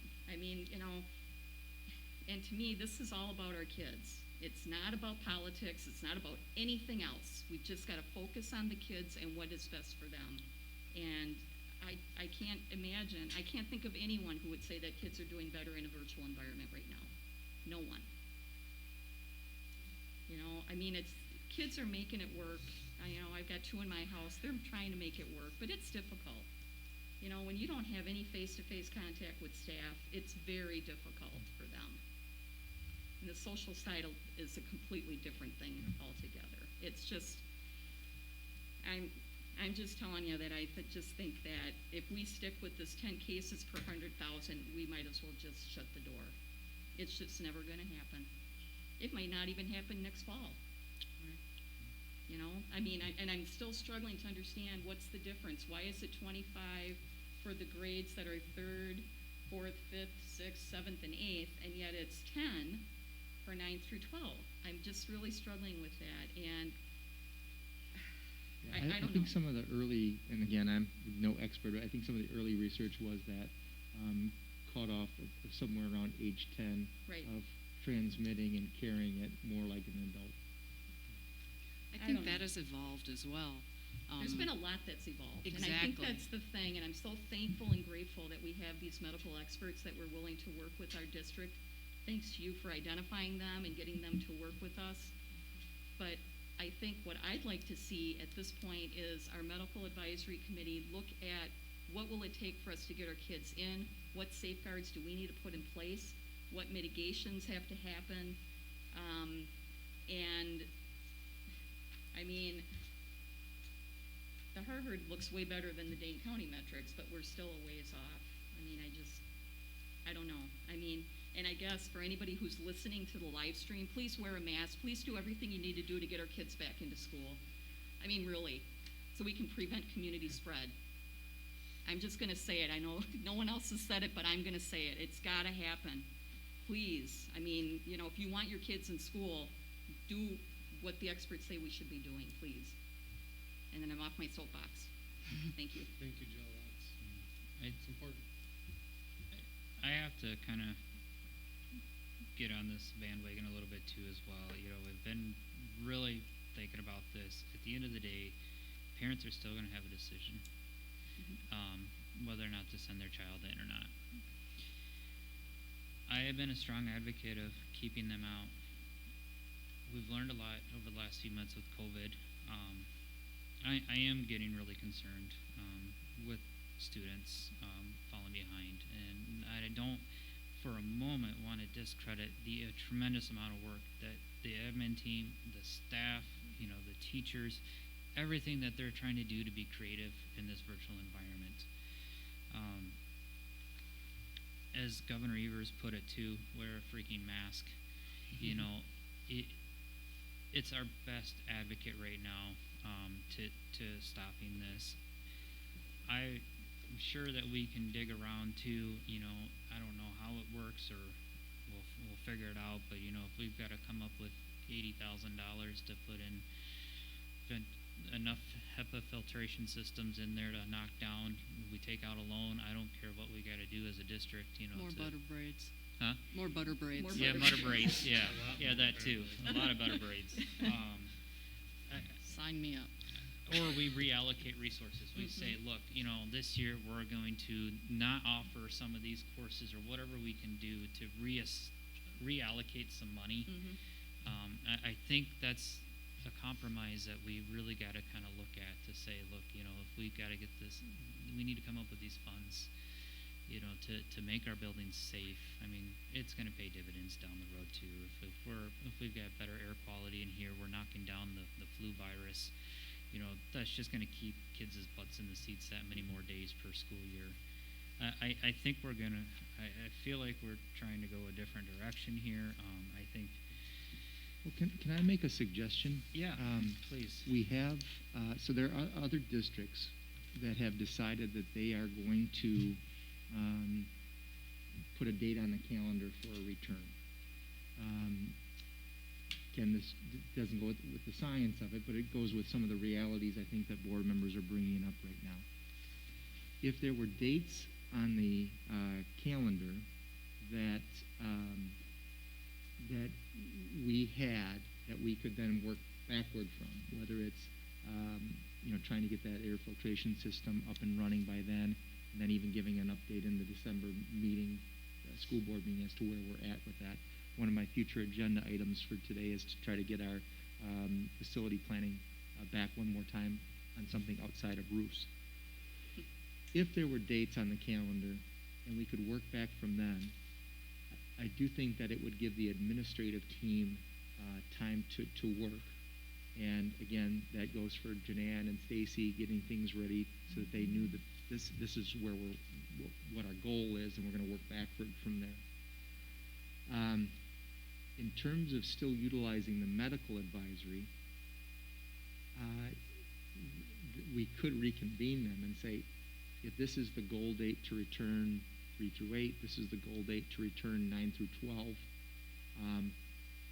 Can we review because we had a school reopening plan. Here were what we had planned with, again, a hybrid K-12. Here's what we had planned to do in terms of hand hygiene, you know, masking, social distancing, these kinds of preventative measures.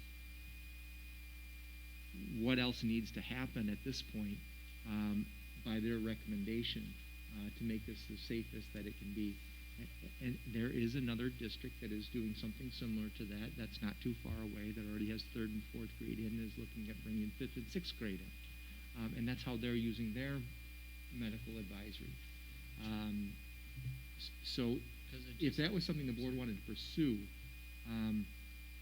those dates could even be something that we could discuss right now, because there are some times on the calendar that, again, give us enough time out, still give parents, like, at least I know when my student is going to return, and then gives us an opportunity to work backwards in terms of scheduling, food service, subs, all those kinds of things as well. Because I think one could really sit here and argue right now that, like, if we were in session already, how we would be handling this pandemic would be totally different. In that, if there is a positive case in a classroom, that classroom's back in virtual for X amount of days. You know, if it's, you know, if that person had multiple contacts, those multiple contacts are out. I guess that's the way a lot of districts have been operating, you know. I feel bad right now too, trying, because you put so much work into this. That doesn't bother me at all. I think, you know, obviously, and Barbara and I talked about this morning. I have students, 4 kids in a different district. For the most part, they've been in school since September. It hasn't been perfect. They've had to adjust. We've had to adjust. There's times when I've got 2 kids at home by themselves. They're in high school, but they're at home by themselves. And the other administrators similarly have that. And so I'm not worried about the, you know, time spent. I guess what I'm more focused on is, again, we hear the pleas from parents. We're not immune to that. And I wouldn't even call it pressure. It's sincere. Like, my kids are not doing well right now, and they need help. They need more help than what they're getting right now, more than what we currently can offer. And so that's kind of, I think, where I'm coming from as well. And as we talked even about creating the medical advisory, are there things that we can still do if there's a, you know, I wouldn't say a long-term plan, but there's some dates on a calendar that we can, and I agree with Joe. In the meantime, let's do the best that we can as a community to get those numbers to drop. And I will say this, the Belleville track has been better than most in doing that, and hopefully our community rallies around that. I think I've heard some of the students say it. If you give us a chance, we'll prove that we can do it. I've heard that numerous times, and actually, I'm thrilled with the sports. Those kids are motivated to stay healthy. You know, that is a huge motivator for them. So, I mean, it's the community that's got to work together on this as well, right? We've got to keep your social distancing. You've got to keep your mask. You know, you've got to be just aware of your surroundings. I don't want to add too much more in. I would also say that the feedback that we're getting from parents, and not just, you know, 1 or 2 parents, but many parents, is that we told them back in July that they're going to have to adjust to the changing climate, and that they would have some choice. Up until this point, that has not happened, and they keep telling us, if you give us the opportunity, we'll take the bumps in the road. And we have had that, again, a couple of times at the elementary, and we've had very few complaints from those parents. They aren't happy when it happens, and again, it's happened very little. But you know, they're not arguing with us like, you can't do this right now. The other piece to this, of course, is staff. So we want to, you know, and again, that's why if we can try to make this environment as safe as possible, because they're going to be obviously working with all kids, you know, in their classes, whether they're in cohort A or B, like at the high school, middle school, same down at the elementary school. You know, they'll obviously be exposed to more. So that's another reason why I really feel strongly about this, doing whatever we can do to make this as safe as possible. I know you've already bought a boatload of hand sanitizer. We've got, you know, masks. We've got everything in place. We got the sprayers. The one thing we don't have is this, you know, potentially important air filtration system that may be upgraded. And who knows? Maybe the person will come in and he'll say, oh, this doesn't look that bad. I don't know. But it just seems to me, you know, we're hearing and we know that students do better in person. So if we could at least have them in person for at least some of the time, knowing that our staff are being taken care of and we're looking out for them as well, because that is going to be this, you know, where we're going to run off the skids a little bit, is when we have staffing shortages, you know, because they're either ill, which I hope they won't be, or they're quarantining because they've been exposed to someone. So I am a little concerned about that, but I just feel like we need to try something. Another big concern of mine is with staffing is trying to teach virtually Yep. and in person at the same time. I don't understand how that's gonna, especially at the high school level. I mean, I think they will need more elementary, planning they time. have one teacher doing one, and that's impossible at the high school, and you can't split your period up to, I'm gonna teach half the class now and virtual half the class, or. I know in just- some schools, they actually have, like, they're filmed, you know, Yeah. or the camera's on them, or But even whatever. then, how do you focus on students online if you're It would not sitting definitely at the be different. computer Yep, engaging them? yep. I mean, there's And no so doubt it about really it. throws half the class in theory into a real disadvantage because they're not there getting the experience, and now their teacher isn't there to help them anymore. Yeah. I mean, it would be different. A teacher teaching in that environment would have to change the practice. You know, they would have to know that they have to check in with those students that are on their screen, I guess. You know, There just to was make some sure that they know. experimentation that the middle and high school did at the beginning of the year, again, before emergency order number 9, on that same concept, having some students in person and then some students virtually. And the, you know, the balance that certainly has to take. And Ryan, they still would be, you know, I mean, they still would have access in that they've got their video going. I mean, they can still communicate. Oh, It's a juggle. But it's, I yeah, agree. mean, It's a big juggle, but it is being done. It's like, essentially two jobs at the same It time. is, yeah. I mean, it's complicated. But it's probably where it kind of gets into what's coming up later in the agenda, what would be the weekly, you know, adjustment time. where we go into something like that, we probably absolutely would have to look at, you know, that day off. Can you say that again? Well, The schedule the schedule adjustment. adjustment that's coming up later in the agenda, but, you know, if we were to bring those kids back in, I mean, have the cohort A, you know, in there Monday, Tuesday, off Wednesday, and then cohort B Thursday, Friday, whatever that looked like, I can't remember to be exact, but, you know. Yeah, would the disagree with that one. the hybrid at the elementary would stay the same, half days every day, and then the hybrid at the high school, remember, would be what we're kind of referring to this DPI model, which would be Monday, Tuesday cohort and a Thursday, Friday cohort with a virtual day in the middle. And would it be, that would be a virtual day that's asynchronous? Or is Um, that to be determined? Do you want to speak to that, Heather? I don't want to speak out of turn. I mean, I know that the plan was, you know, that we're gonna look at was Yeah. for asynchronous, but. And that plan was based off of what that DPI hybrid is. So Wednesday could be, or whatever it's proposed to be, a Wednesday.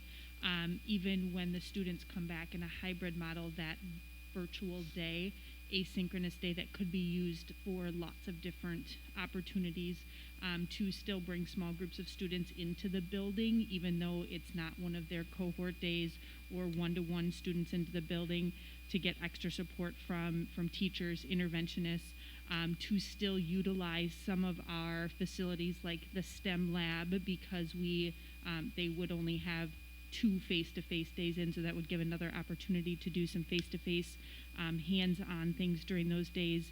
It then, as I think a lot of you had mentioned, part of that time would be needed for staff collaboration, staff planning, to help to facilitate a virtual and face-to-face simultaneous model. So yes, AP teachers could post videos for students to do on Wednesdays, or assignments that students could use, that students could be assigned, and Wednesdays could be that homework day and still have access to teachers, so lots of flexibility for Wednesdays. To me, that would be definitely worth it. If we were able to have students in 2 days a week in a cohort, having an asynchronous day, to me, would not be as big of a problem. You know, we haven't gotten into that next item, but I certainly have feelings on that, if we were to have to go that route now. Yeah. Well, let me give an opportunity to Marion and Kevin and Mike to say anything that you guys are thinking. Just listening, absorbing. So I remember getting a letter or two from the BEA that said, "We look forward to returning back when it is safe to do so." And if I'm a teacher and I look at those numbers, I say, I don't know that it's safe to return back. You could agree or disagree with that. And so if we ask them, well, what does it mean to be safe? What do you think about these numbers? It kind of puts them in a bad place. Like, if they say, I don't want to come back at this point, that just puts them in a bad place and makes them look like the bad guy. So I guess either we look like the bad guy or they could look like the bad guy, but you can take of that what you will. But I'm not sure how this works out well. There's no perfect answer, I guess, is the important thing. What I could kind of foresee happening is just based on this conversation is that we have a week or 2-week period here of exploratory time to come up with some different options. Well, I think something that's important to understand is the filtration system, the air filtration system. What's the timeline for something like that and cost? Because Yeah, I can kind tell of you that the important districts that puzzle. reached out in the summer that started that work had it done by the fall. So I'm not sure how busy contractors are right now, and that's why I had suggested if it is a date, let's say it's whether it's after the holidays or it's at the start of the second semester, and we know how much time we have to work with, whether it's getting guidelines and safety protocols from the medical advisory, and then working with any kind of contractor on getting that installed, whether it's, again, over, right now there's no kids in the building, so they have access to do that work. At least then we'd be able to work backwards on a plan to get that installed. There were some rough ballpark costs for that. I thought that We thought I it don't would remember. cost somewhere around $75,000 or $80,000. And I will tell you, if this is the year to do it with the sale of the building, we're not as lean as we have been in the past few years.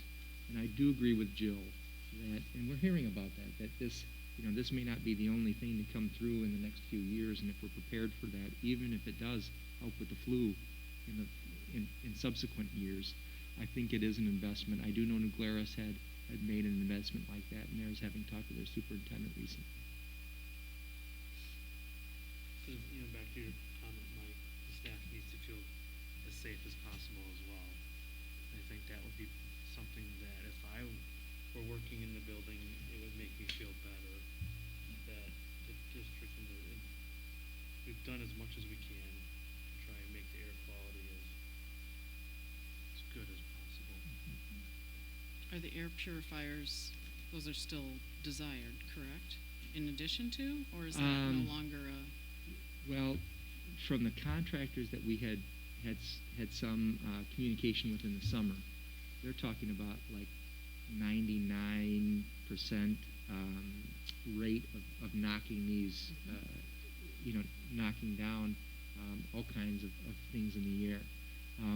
I think, we could still keep those that we have, but I think if that amount of upgrade was done, I don't think a room air purifier would be necessary in addition to that. And I think with our walking around and spraying like we have the rooms and decontaminating them, to me that has probably been one of the most biggest, things that have been working well for the K through 2, is just that daily spray down. Did we get all the sprayers that we ordered?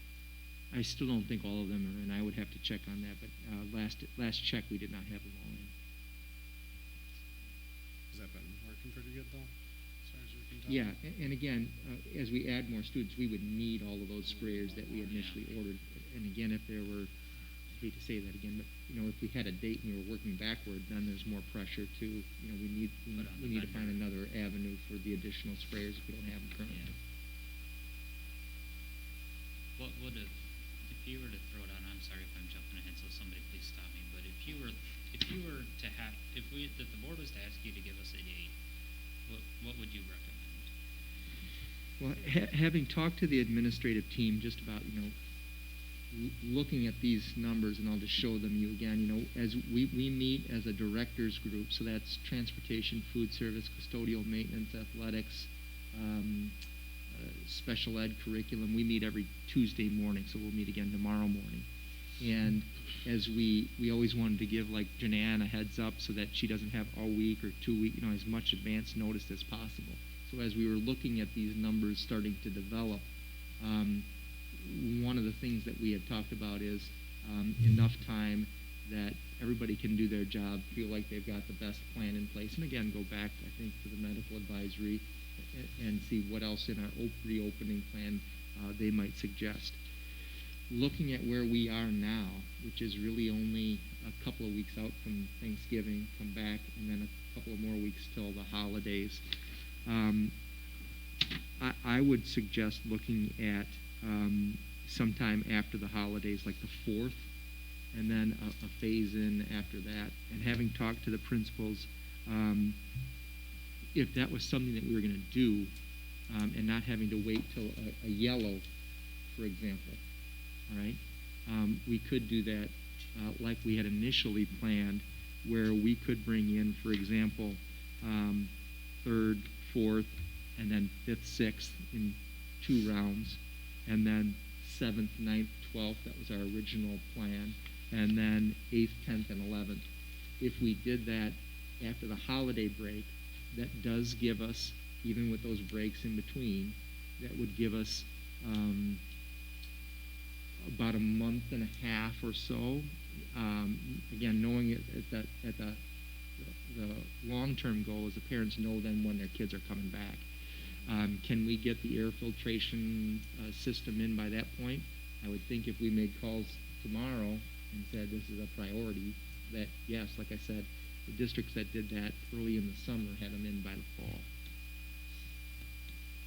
That would also, again, give the principals time to reach out to parents and say, hey, if you look in your Skyward, we've had some public comments tonight about, the survey that went out.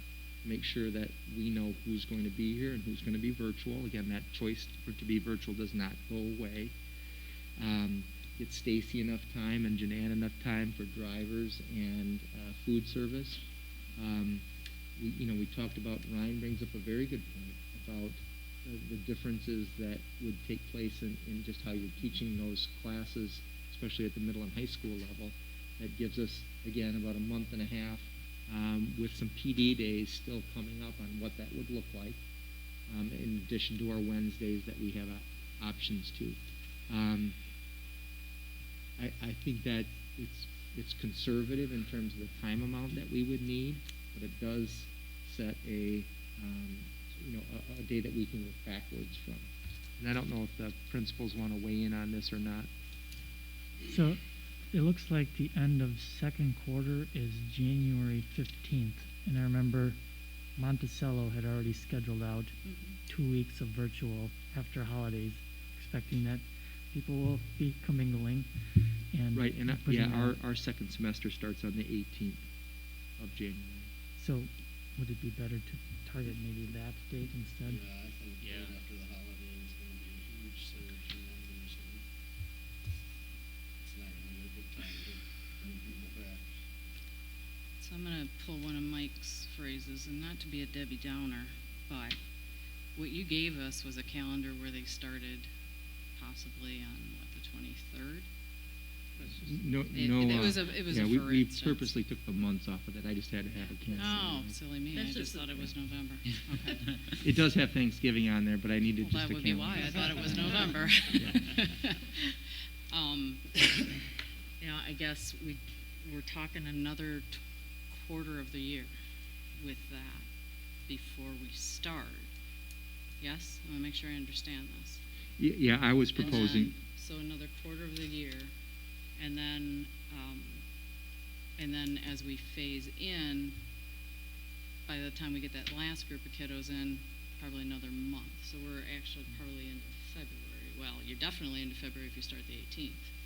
Yeah, and that's why I had suggested. So that's starting to right head after the holidays. towards 3/4 of the year gone. See, to me, it makes more sense to do your plan, and I know what you're saying, I agree with you, there's definitely a chance that it could have a huge surge after the holidays because people will want to be with their family and their friends, but if we were to go with your timeline, then by the time second semester were to start in the high school, we would have kids in, right? Pretty close? Correct, yeah, Well, if you and use that I timeline, mean, that to me makes more sense. you'd bring one group back. The transmission rate in the younger It's lower. kids is a lot lower as well. You'd bring one group back on the 4th, and then potentially, whether it's the 11th or 18th, but you'd have the last group come in right at the start of second semester. Mhm. That seems And I see your point, Barb. I'm just looking at now their filtration system. Right. Well, what about if that's a this? priority. Can we find out those details before we pick a calendar date? Because that would be significant to, make those calls and see what's that look like. Or why don't to we set get it dates, going. but then maybe have the opportunity to maybe adjust them even earlier if we know we can get something earlier. If we can get the infiltration system in earlier, but it sounds to me like you need dates so that you at least can kind of Well, say, Here's my, again, anybody that's listening at home too, I don't want to throw science out the window. So there's still that medical advisory piece on what needs to happen to make this the safest place that we can. We do have another board meeting on the 14th of December, and I would certainly have information on the progress that we would have made toward the air filtration system before that time. Again, one of the future agenda items was to get the facility planning committee together, and that is, I'm going to forget now, I think Kevin, Trevor, and Ryan, is that right? That we could, any updates at least would go to those 3 board members on that particular project. I do think that if, and I could be wrong about this, but from the parents that we've heard that from, I think if there was a calendar date on that they know what to prepare for, then I think if we, my personal opinion, if we kick this down the road again, there's still this uncertainty with our parents and staff for another month before we get to the December board meeting. And again, we could have a special board meeting, but I don't know how long that would take us. My suggestion would be to put the dates on the calendar and give us that time frame to work with an update in the December board meeting. Now, potentially, again, I'm certainly not one to make promises I can't keep, but maybe by the December board meeting, we may have things scheduled to be put in over the holiday break. I don't know that, but I do know that there were several companies looking to do this work this past summer.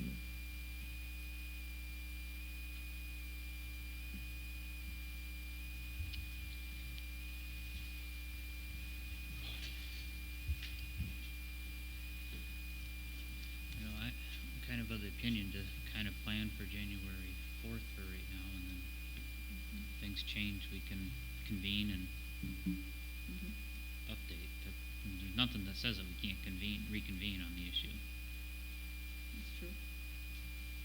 But at least it gives the admin team some direction, because this is a completely different direction than what they were expecting from us. And probably parents too. Is there a motion? I mean, if this is Well, something that. I think, Marion might have something to say too. She Yeah, I hasn't- think- I have a few points. We know that we're here for the students, and we've heard from parents tonight saying, they're considering leaving the district for other options. And, we're concerned about the mental health of the students. We've heard from parents where their kids are struggling with the virtual learning. To stretch this out to January. I know we might need the time, but it just seems like we have been going for more and more time. I don't want to lose families from the district. We've come so far. And we have a great district. We said that we were going to listen to the medical advisory team.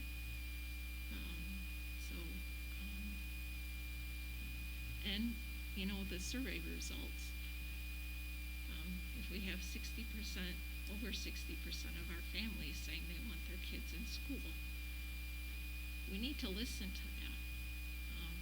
And then the parents will still have that choice. Either they can have their kids in school or not.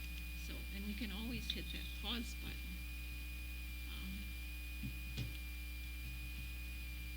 I just think, I don't know, I just, it's just going too, I don't know, I just think it's too far out. Which date, Marion? It's too far out. The January. Any you know, date in we're looking January? at the 18th. It just, Well, keep in mind too, though, Marion, I mean, we've got pretty much a week there for Thanksgiving. We've got a week for Christmas as well, so that takes out a couple weeks. Everybody needs to get their ducks in a row from the admin side.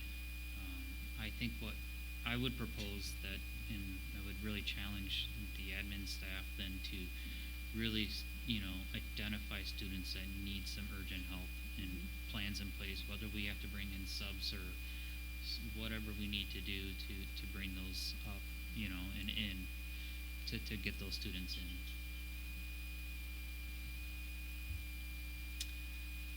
Yeah, in the meantime, at least. Yeah, in the meantime, Trying to get right. as many of these people that need help in as possible. And, I mean, if we can figure something or anything out, that would be super helpful. and we're getting, like the, certain kids in, but the average student isn't getting in.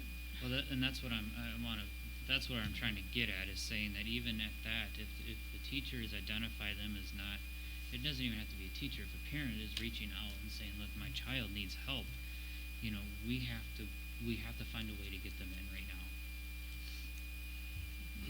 and get them the support that they need in the interim. Gonna take about 60% of them? Yeah, right. Yeah. I think that's why the parents are voting that way. Yeah, yeah.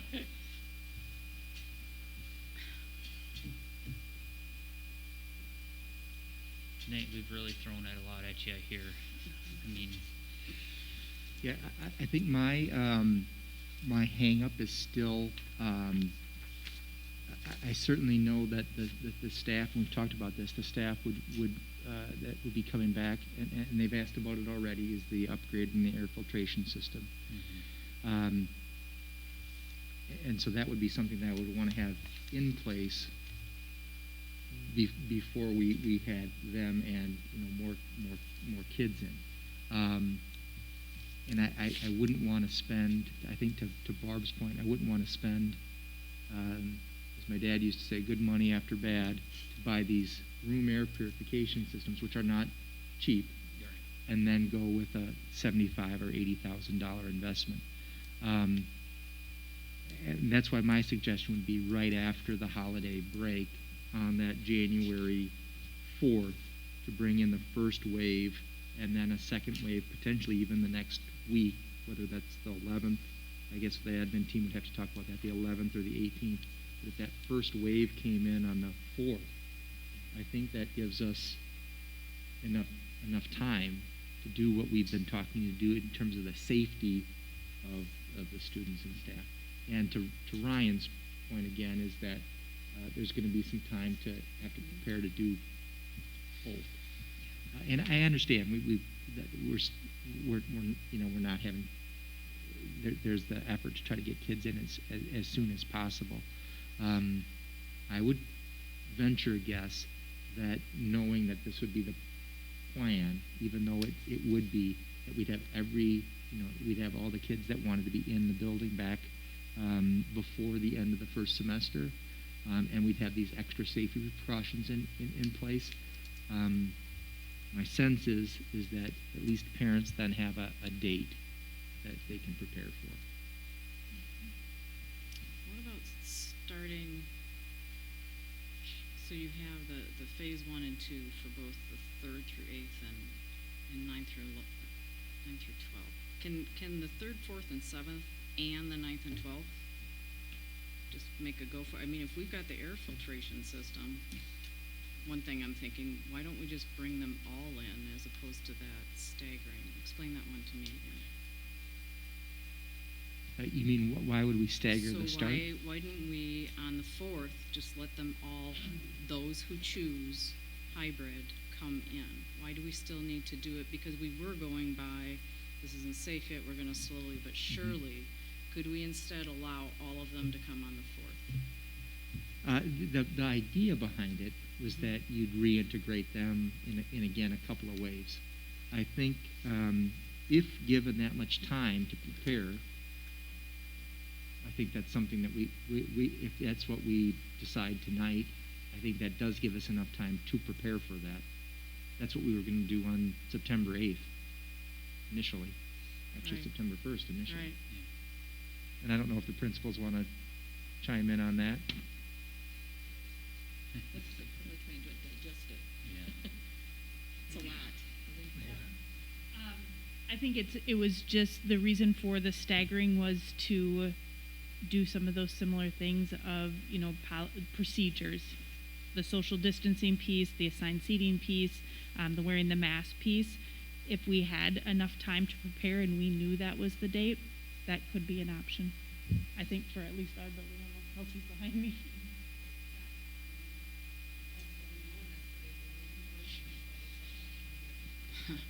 I like how you two work.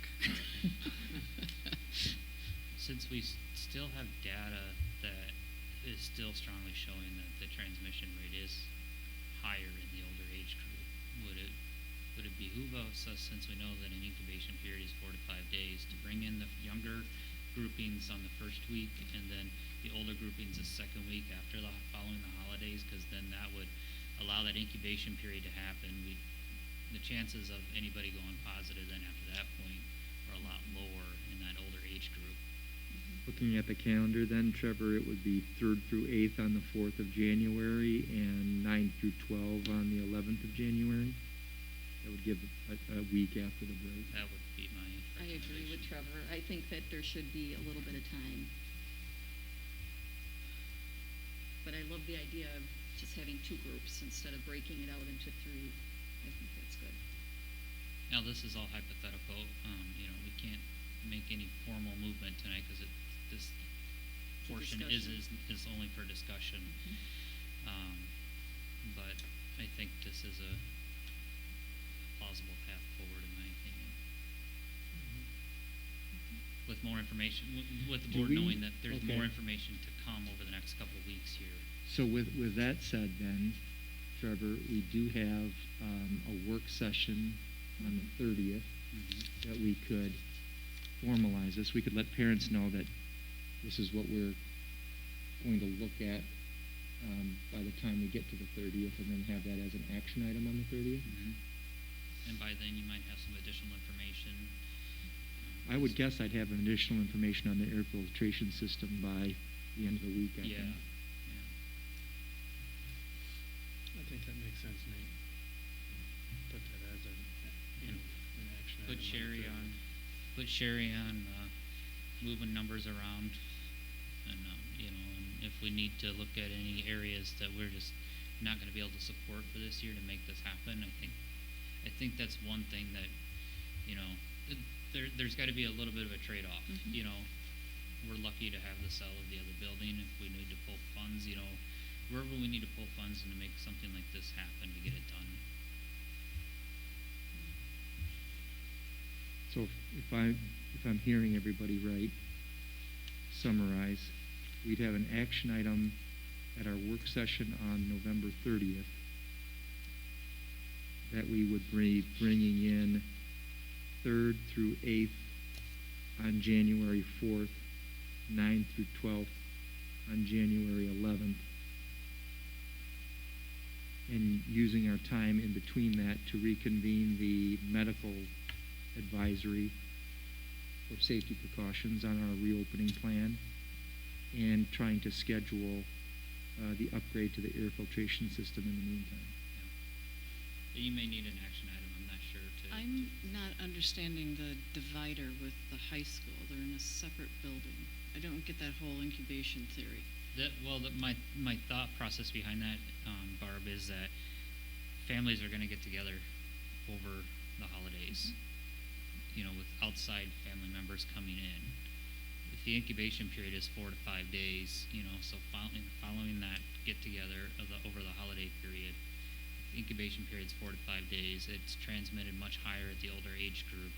Having that 1-week delay would reduce, symptoms are gonna appear and they're gonna go get tested in that 1-week period, most likely, reducing the chance of bringing it into the school and transmitting it within the school. I agree with that, and I think if I were a staff member, I'd be more comfortable with that.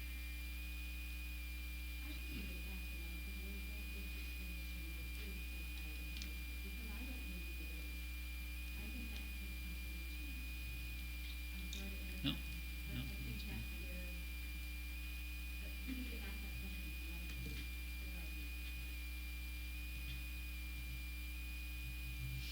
We can do that. Yeah, I was gonna say, the most recent and one of those, what we've learned since September, I haven't been seeing that. I know it was a theory to begin with. And I think part of that was because for a while, our upper level high school was combined with 18, 19-year-old. It actually went up to 19-year-olds for a while, which included our college crew. We know what happened there. So I think that was a huge, I know we're just talking a week, and but we're talking an additional week. Well, let's throw it out to the advisory board. I agree. Let's I would be comfortable go with down that. that route. And let's see if they think a week would make a difference one way or the other for that age group. I can do that. When I reached out about attending tonight's meeting, I did say that I would give them an update on how things turned out tonight, and if potentially we would need to meet again, that I would notify them. So I know Please some be of sure you to are, thank them for all their That's time. what I I was mean, gonna I say. want to make sure that Please. they know that the work they did was valuable to Sure. us, very valuable.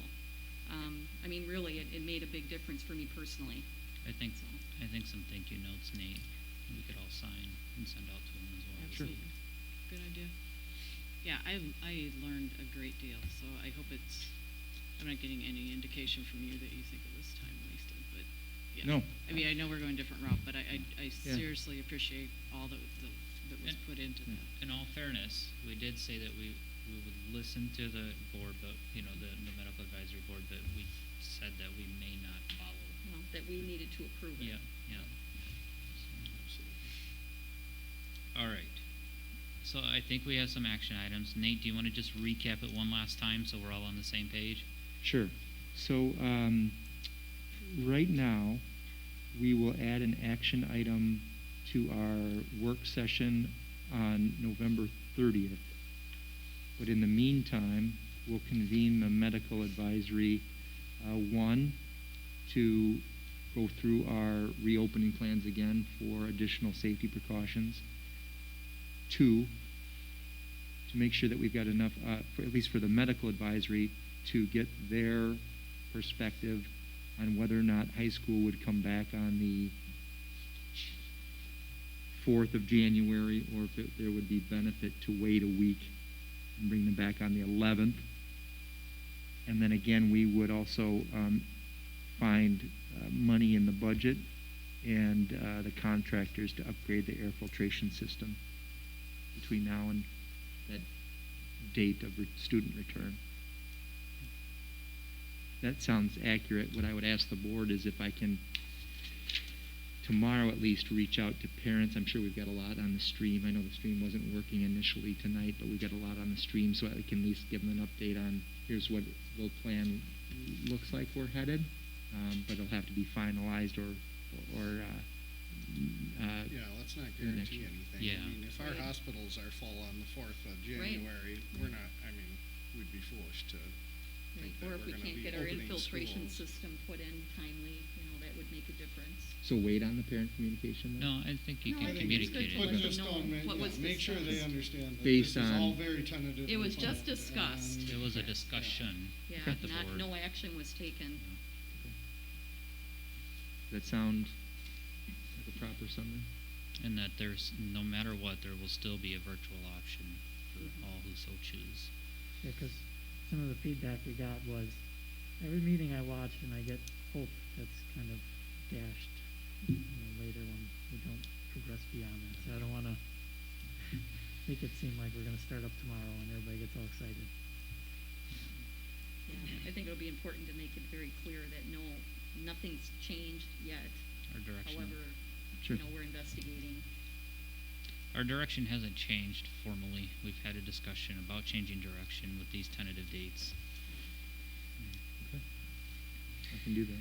And, I mean, it's not to say that, this COVID continues to get worse and we get orders from the state that prevents us from, because as we know now, as of right now, any order's gotta come from the state level. Okay, so with that then, if we're all in agreement on that discussion, that's a good update, I think, direction for the admin team. So run, go. No, I'm just kidding. Make it happen. But with that then, I'm just going to throw it out there since it is on the agenda. Is there a motion to support the adoption of the Belleville Medical Advisory's recommendation?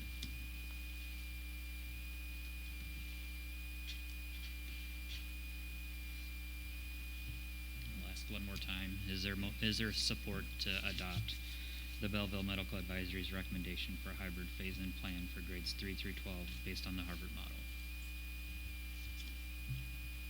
Okay, no support at this time. Do you need anything from us to be able to pursue the HVAC upgrade? Is that something we need to?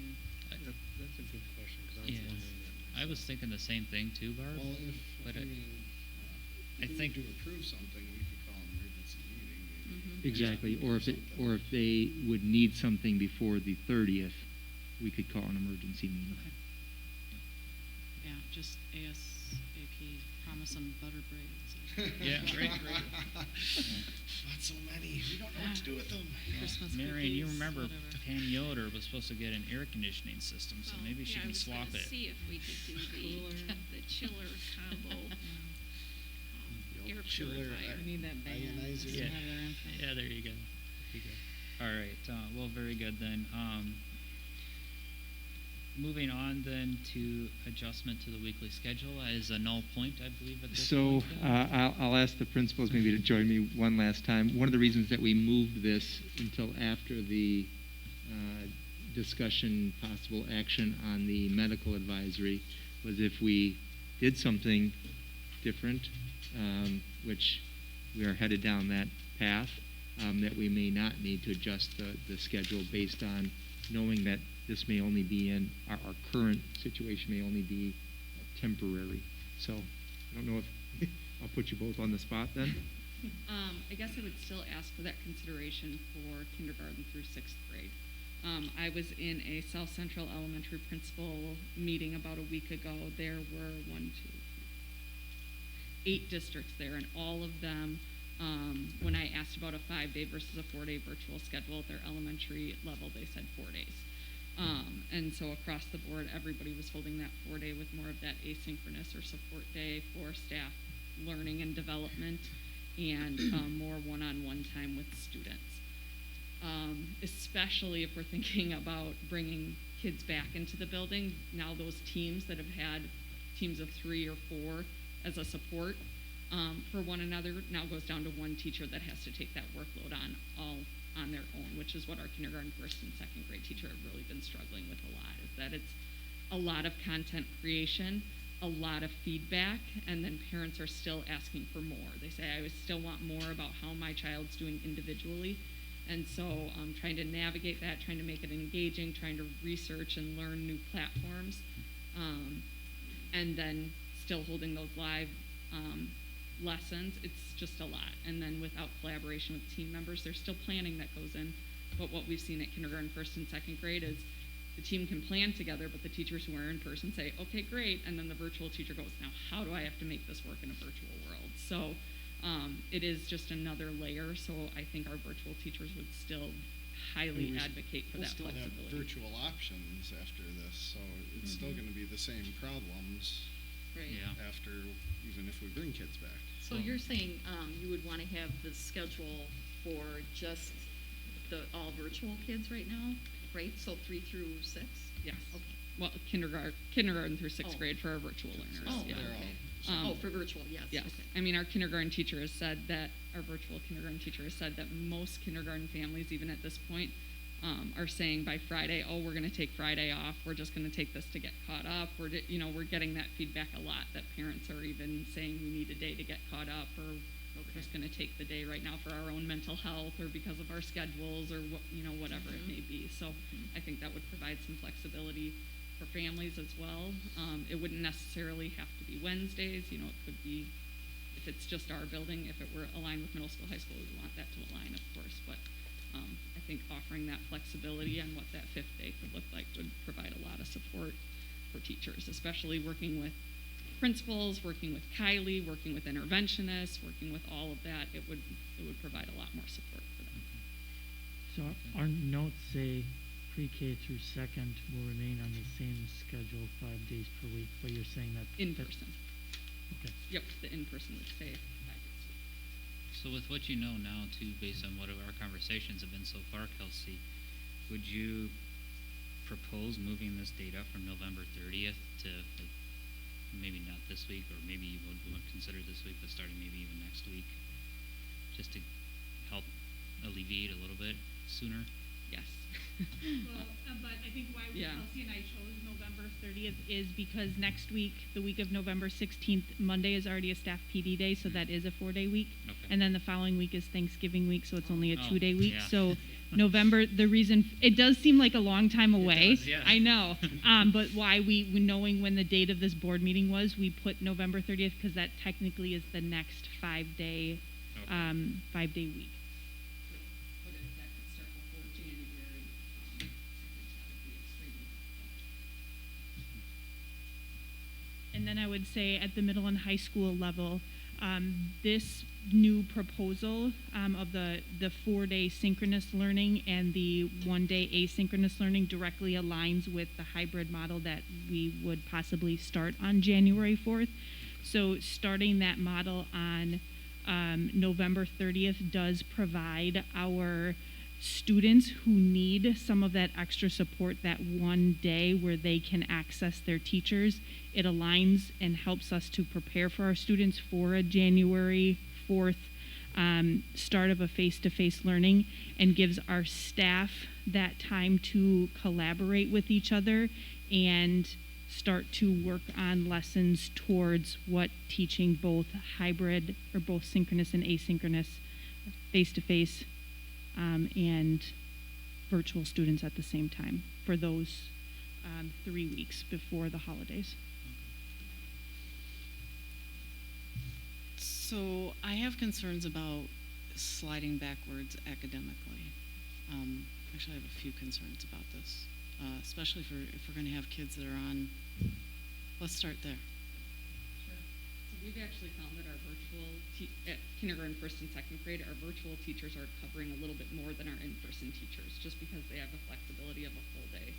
So I met with the second grade team last week, and because we have a class that's in quarantine right now, they were trying to align, but our virtual teacher was about a week and a half ahead of where our in-person teacher was. So I think they can find a way to work that out. That was a concern that was brought up, is how will that alignment stay, especially if kids are in and out of quarantine and if they have to be added to the virtual class. so they will try to stay aligned as much as possible. But there can still be extension activities. I called a colleague from New Glarus today, and I said, can you tell me about your virtual learning? They're also at four days, with their fifth day being more extension activities. So it's not that it's an off day. There would still be active learning happening on that day. It just wouldn't necessarily follow the exact same schedule. And those students that maybe we're not engaging with, the ones that could do an assessment in person, that wouldn't even do the assessment if they were expected to do it virtually, I think we would actually reach some more kids that way that we aren't able to reach at all right now. Okay, so we're still going to have lessons. There Yes. could be one-on-ones, there could be small groups with teachers. I think there are a lot of options, and we could lay out what those expectations are going to be for that day. Yeah. But Because- it wouldn't necessarily look like the other standard 4 days that we meet at 8 o'clock, we meet at 10 o'clock, we meet at 11 o'clock. Right. It just would provide a lot more flexibility. This is what I'm trying to wrap my head around. Sorry, Heather. I know. You're okay. is because they're so different from the different age levels. Is that, and we got a couple emails, I think, where the parents are saying it's 2 hours of instruction time, and so they're getting half a day, which isn't really half a day from what I'm seeing, and then we're going to take another one away, and we also heard, our kids are sliding backwards, they're not progressing, so those two are just not matching up in my head yet. So it's not a half a day virtually. They have a full day worth of expectations. It's just that the recommendations I just wrote this down, from the Illinois Board of Education. I was in a webinar last week.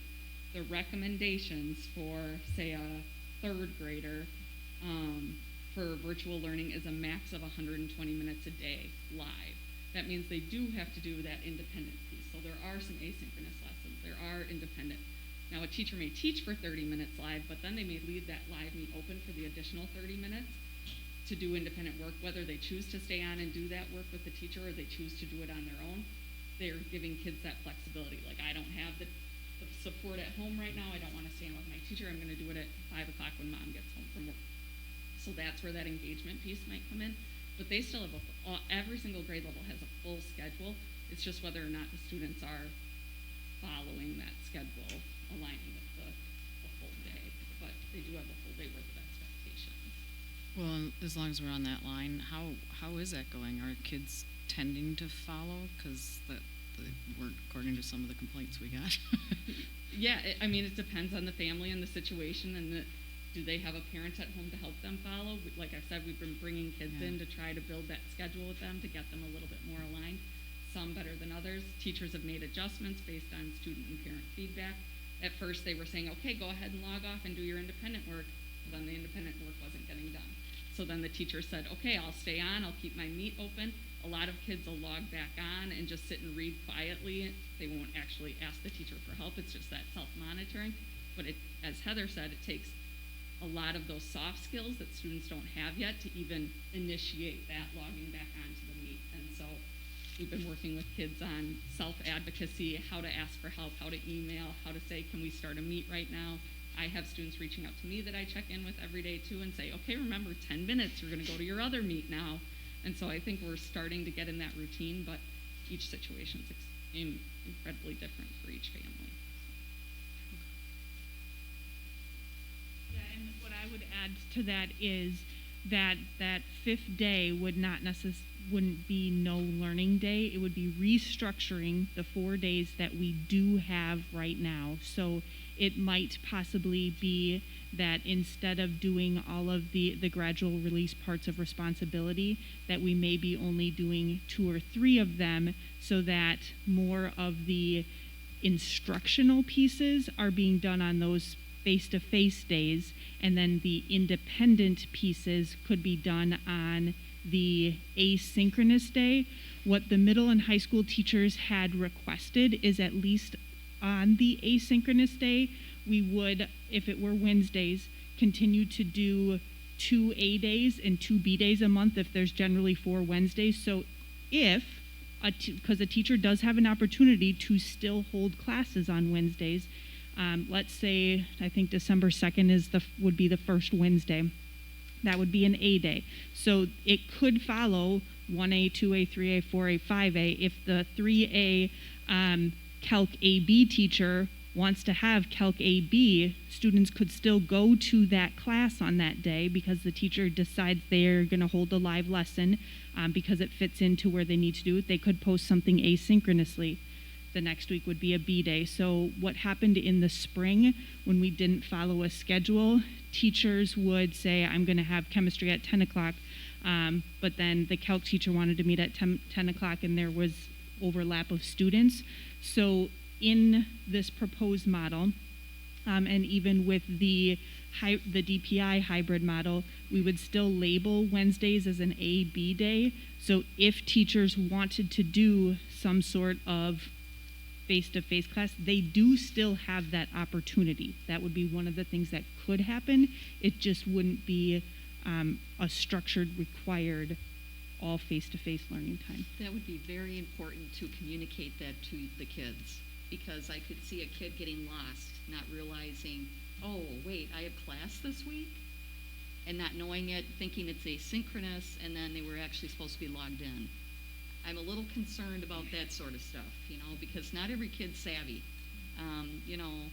and the stuff that you were talking about with your elementary school kids, frankly, some high schoolers still have problems like that, so I think we need to be mindful of that. If we're going to kind of tweak it all and kind of work with that, communication is going to be very, very important for these kids so that they don't feel even more lost, frankly. So I'm not against it, but I'm definitely not against it if you were able to have the teachers or encourage them to have the independent work be done on that asynchronous day in general. I think that would be better. I just don't want, like Barb had said, kids backsliding. I mean, that's going to defeat the whole purpose of why we're doing all of this. I'm very, very understanding of the fact that teachers need more prep time. I totally get that. What we're expecting of our teachers and our staff and the administrators, frankly, is immense. And I got to hand it to everybody for everything that they've been able to do. I get that you need the planning time, so I'm not against that. But we need to make it be planning time that is meaningful to the kids. I just don't want kids sitting around on an asynchronous day rushing through work so that they can get it out of the way and then just hang out. Not every kid is mature enough to realize that they should be putting in the full day. So. And Jill, I'll be honest, I can't guarantee, that's going to happen too, because we do also know that in our schedule that we are in now, that the high school kids do have a study hall generally every day. Some of them, depending on their schedule, might have 2 one day and 1 the next. That we tell them to do their homework during that time, yeah. But we also do know that they need to get up and get away from their computers. They need to stretch from sitting in their chairs, and some of them will say that I need that break time and I'll do my homework at night. So will there probably be days? One thing we talked about with Mr. Stampley when he came in and did the presentations with social emotional learning is some of that mental health time. And I know that was that's one of the things we would like to do on some of those Wednesdays too, is offer some social emotional activities and opportunities. Again, not forcing students, but these things are available to participate in throughout the days, because we can't put them that all students have access to right now, because not everybody has a study hall at 1 o'clock or something like that. Right. No, I'm glad that you're talking about that, because I think it's important for them. It also empowers them. If you're going to give them an opportunity to maybe take, a little bit of social, emotional learning time or mental health break, it also gives them an opportunity to feel a little more empowered in a time when they don't feel empowered at all. And 80 minutes on a screen is a lot of time. I don't spend 80 minutes on a screen as a grown-up. So I can only imagine trying to sit in a chair or trying to look at a screen for 80 minutes, and thankfully the staff has been mindful of the importance of allowing breaks, and I know they're doing it, which is great. But still, a 5-minute break here and there in an 80-minute block, that's a lot of time to be on. So I'm glad that you're mindful of that. Initially, I was very against this idea, but with what you're talking about doing with it, I was more in favor of shortening class periods so that you have time at the end of the day for office hours, for planning time. But if, I'm certainly willing to give this a shot and see if it actually does give kids an opportunity to meet with their teachers more, and gives the teachers what they need, which is time to prep and prepare. The other piece I'll add, the student and parent feedback we've had about related arts has been rocky, just because an additional assignment every day has been a lot to take on. And so I met with our related arts team, and we're dropping that to 3 days a week regardless. But then if there was an asynchronous day, that would be a day for students to also meet with their related arts teachers. So if it was art, music, and library 1 week, then art, music, and library would be available for some office hours to meet with students. And students just said they miss their related arts teachers as well because it's all asynchronous right now. So that would provide some additional opportunity to connect with those teachers, just to have another person to talk to and reach out to. So we do have some tentative plans in place for that, additional social emotional. Becca Moss and I were talking about that today, how to offer even some clubs just for social interaction on those days as well, and structure that out a little bit. So that sounds good. Thank you. Heather, how would that affect the AP and dual credit classes?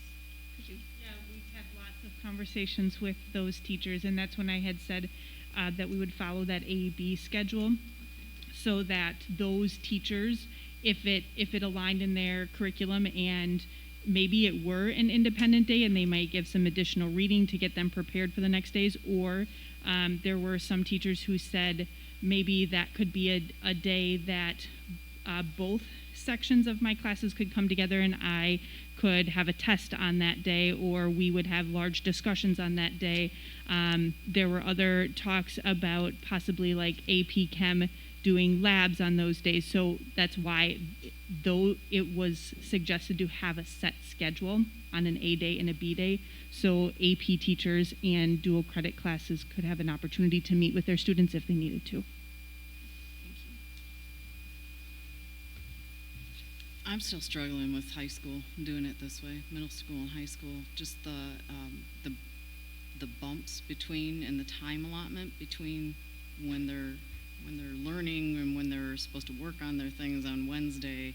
Yeah, okay, so for instance, you got accounting, right? It's going on in our world.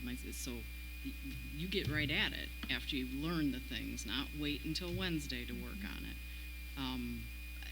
And I know we haven't touched base a lot on the shortened days, but as Jill mentioned, that just makes more sense to me to fit who they are rather than taking, and I'm going back to the loss of academics. If we're not, it sounds like a nightmare to go, okay, this teacher's going to have class on Wednesday. They'll be real popular, by the way. The other kids are off at the field. But I just, so some of the things, and we did have an email as well that kind of addressed some of the concerns. If teachers aren't supervising study halls, that is prep time that they didn't used to have, correct? That's when our teachers are doing their check-ins Okay. with their students, is during that study hall time. Okay. So the check-ins that we have My son with to this date has never had a check-in. I only know what I know. So, I'm not always hearing that those things are filled. And we did actually have a teacher that said that is, that, and as I look at your list, it's kind of half and half of those that wanted the option 1 versus option 2 or flexible to either or. And then I did do a actual survey, so there's the feedback, but then there was a survey with just the 2 choices. And actually I put a third choice on there. Choice 1 was a 4-day synchronous, 1-day asynchronous day, which is what we're proposing right here. Choice number 2 for the staff survey was a shortened schedule. When we talk about instructional minutes and we talk about a 2-week period, because we're on an A-B schedule, per class in a 4-day face-to-face, 1-day asynchronous would have to restructure 80 minutes of time that would be not face-to-face in class for a 2-week period. In the shortened day schedule, it would be 100 minutes. So there is actually restructuring of more time in a shortened day schedule than there was in the 4-day or live virtual schedule. Then surveying the staff on those 2, the third choice was we had given staff kind of criteria of the things that had come up in the parent survey. Student burnout, too much screen time, staff lacking common planning time, staff burnout, being overwhelmed with this new teaching model. And then the fourth one, it was the access to teachers. Like, when I have my study hall, teachers aren't available.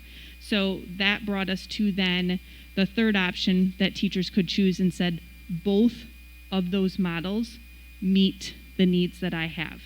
We had 50% of our staff, and I had all high school teaching staff except for one complete the survey.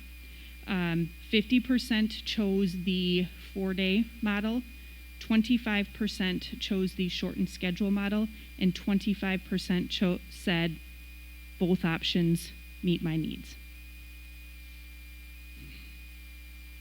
I am wondering about a student that has difficulty, say, on a Thursday, and then they have to wait until the following Wednesday for help. I mean, obviously the class is continuing, so if you've got a foundational piece that you're not getting and you have to wait almost a week to get help, I don't know. And that would revert back to the current schedule that we're in. They would have to reach out to teachers, hopefully on a study hall, before school, after school. Okay, so that is still going to be an option. It's just that you're hoping to capture a lot of students with the Wednesday asynchronous day, if you can. Okay, but I am concerned about that, because you're, again, assuming that a student's going to reach out when they could have just set a scheduled appointment on a Wednesday. I'll take care of it next Wednesday. And yet the class continues to roll along and they could be falling behind. So I think we might have to be mindful of how that's actually working in reality, if this is the route that the board chooses to go. And along those lines also, if you have an A-day Monday, you don't have that class again until Thursday.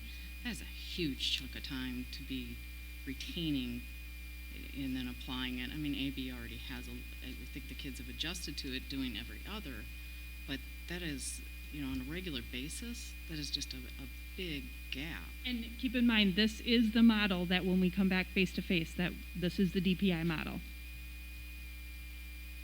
And again, Heather, it would be let's say for a week, A day is Monday, B day is Tuesday, Wednesday's a nothing day. Is that right? It would be labeled as an A or a B. So Okay. 1 week it would be labeled as an A. So any A-day classes could assign something. The next week it would be labeled as a B day. So in a week Monday is always an A day. Tuesday is always a B day. You could have 2 B days in a row there if your teacher chose. Is this for middle school too? Yes, because they have their Specials. choir, and then Project Lead the Way, health, and gym would be the only classes affected Because, by wow, that schedule. you're going to have to, again, communicate really clearly, because a 7th grader, Right. really trying to understand, okay, this week it's an A day on a Wednesday. Next week it's a B day. And most of the middle school, because those are 4 specials classes that are only affected by an A-B day, Okay. will not probably be holding, and they're all specials, they're not core classes, would not be holding face-to-face required activities on those Okay. days. Okay. So you said that, so when the kids, if they were in person, that it would automatically go to this? Is that what you're saying? That's what the DPI model is, 2 days face-to-face, 3 days virtual. I thought, yes. Yep. Well, virtual would have Yep. been Wednesday for everybody, Yes. not an X day or. It would be a virtual asynchronous day. So it would still go back and forth, an A day, B day. Huh. I asked you that this morning, Nate. I thought you had sorry. said the middle, that Wednesday was still, it was just virtual for everybody. It is It virtual, would but be it could be an A day, or it could In- be a B day, in or the it could be a DPI nothing model? day. Right? I mean, they In could decide if they person. don't The assign original anything. hybrid that Yeah. we discussed back in September. Right. I thought was 2 days in, Wednesday, everybody did virtual. And then, so if your first group would have Monday, Tuesday in person, Wednesday was virtual for all, Thursday, Friday for that same group would be virtual. I didn't think Wednesday was asynchronous. I didn't think, Are you talking about what we will go into when we're back in the hybrid? right. And so it's Monday, Tuesday in person, Wednesday through Friday is virtual, and then Monday really Monday through Wednesday for those that aren't here. That second group is virtual. Thursday, Friday are in person. But that's saying Wednesday's virtual, not, am I missing something? It is virtual, It is but virtual for everybody. but But it- if it's an A day, for instance, so that means Right. that any A class that students assigned to could assign work on that Wednesday or not. They could choose not to have any additional new assignment. It could be just a virtual work day. That's what I An mean, or a asynchronous, day it would to be a come in and meet virtual with- asynchronous day, yes. Right. So there's still learning taking place, it's just asynchronous. If a teacher wanted to post a lesson, they could post a video lesson if they wanted to hold a face-to-face lesson. So it does still follow a schedule, but there's flexibility in that schedule. So if the teacher chooses to have class, we could still have the same issue that they can't go see whatever teacher they need, right?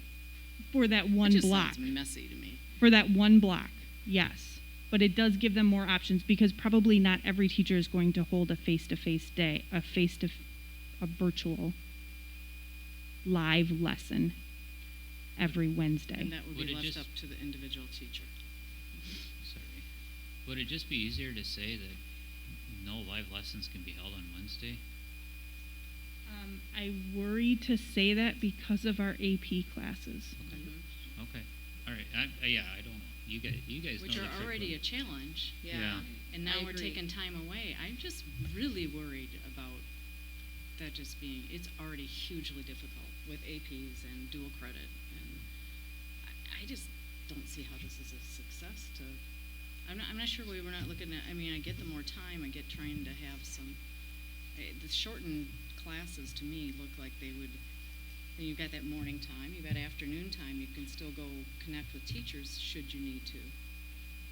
And or if not, the teachers can use it every day as opposed to having that whole day.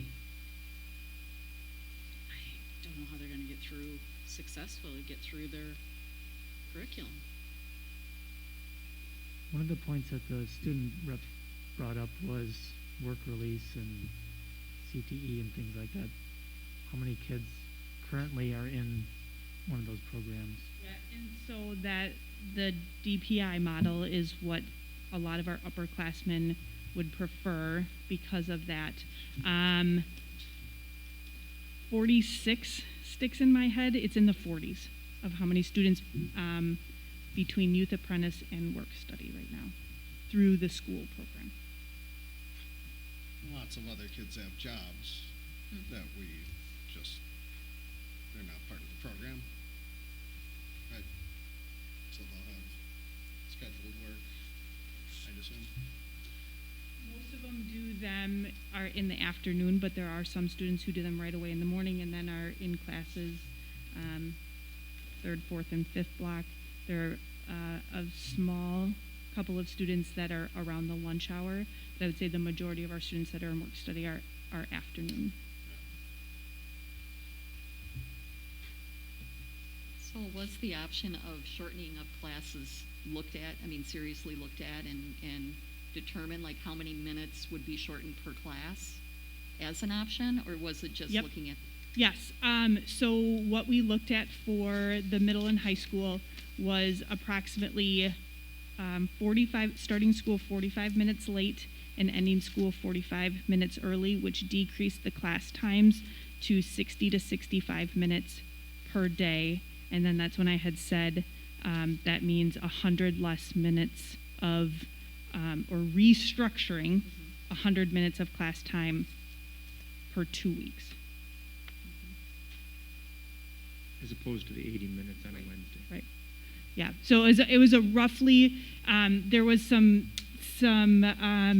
talk back and forth and this is at the high school level, should classes be 60 minutes, should they be 65 minutes? So depending upon which one, and at that point we just decided, like we could move these minutes around, is a shortened schedule versus a 4-day and 1-day asynchronous schedule better, and we could have some flexibility. So between 45 to 55 minutes, office hours, morning and afternoon, and 60 to 65 minute classes. Okay, thank you. What are the specials going to be doing on Wednesdays? Like the different FIAD for middle and high school. What are they doing on that Wednesday? It could, same options. All classes have opportunities to offer asynchronous or synchronous learning. This would be, so for instance, Mr. Newman, for some of his trades classes, he has this schedule to start on November 30th. If Wednesdays were an opportunity for him to have some of those students in person, we may not need to utilize bringing kids in just for one block of time.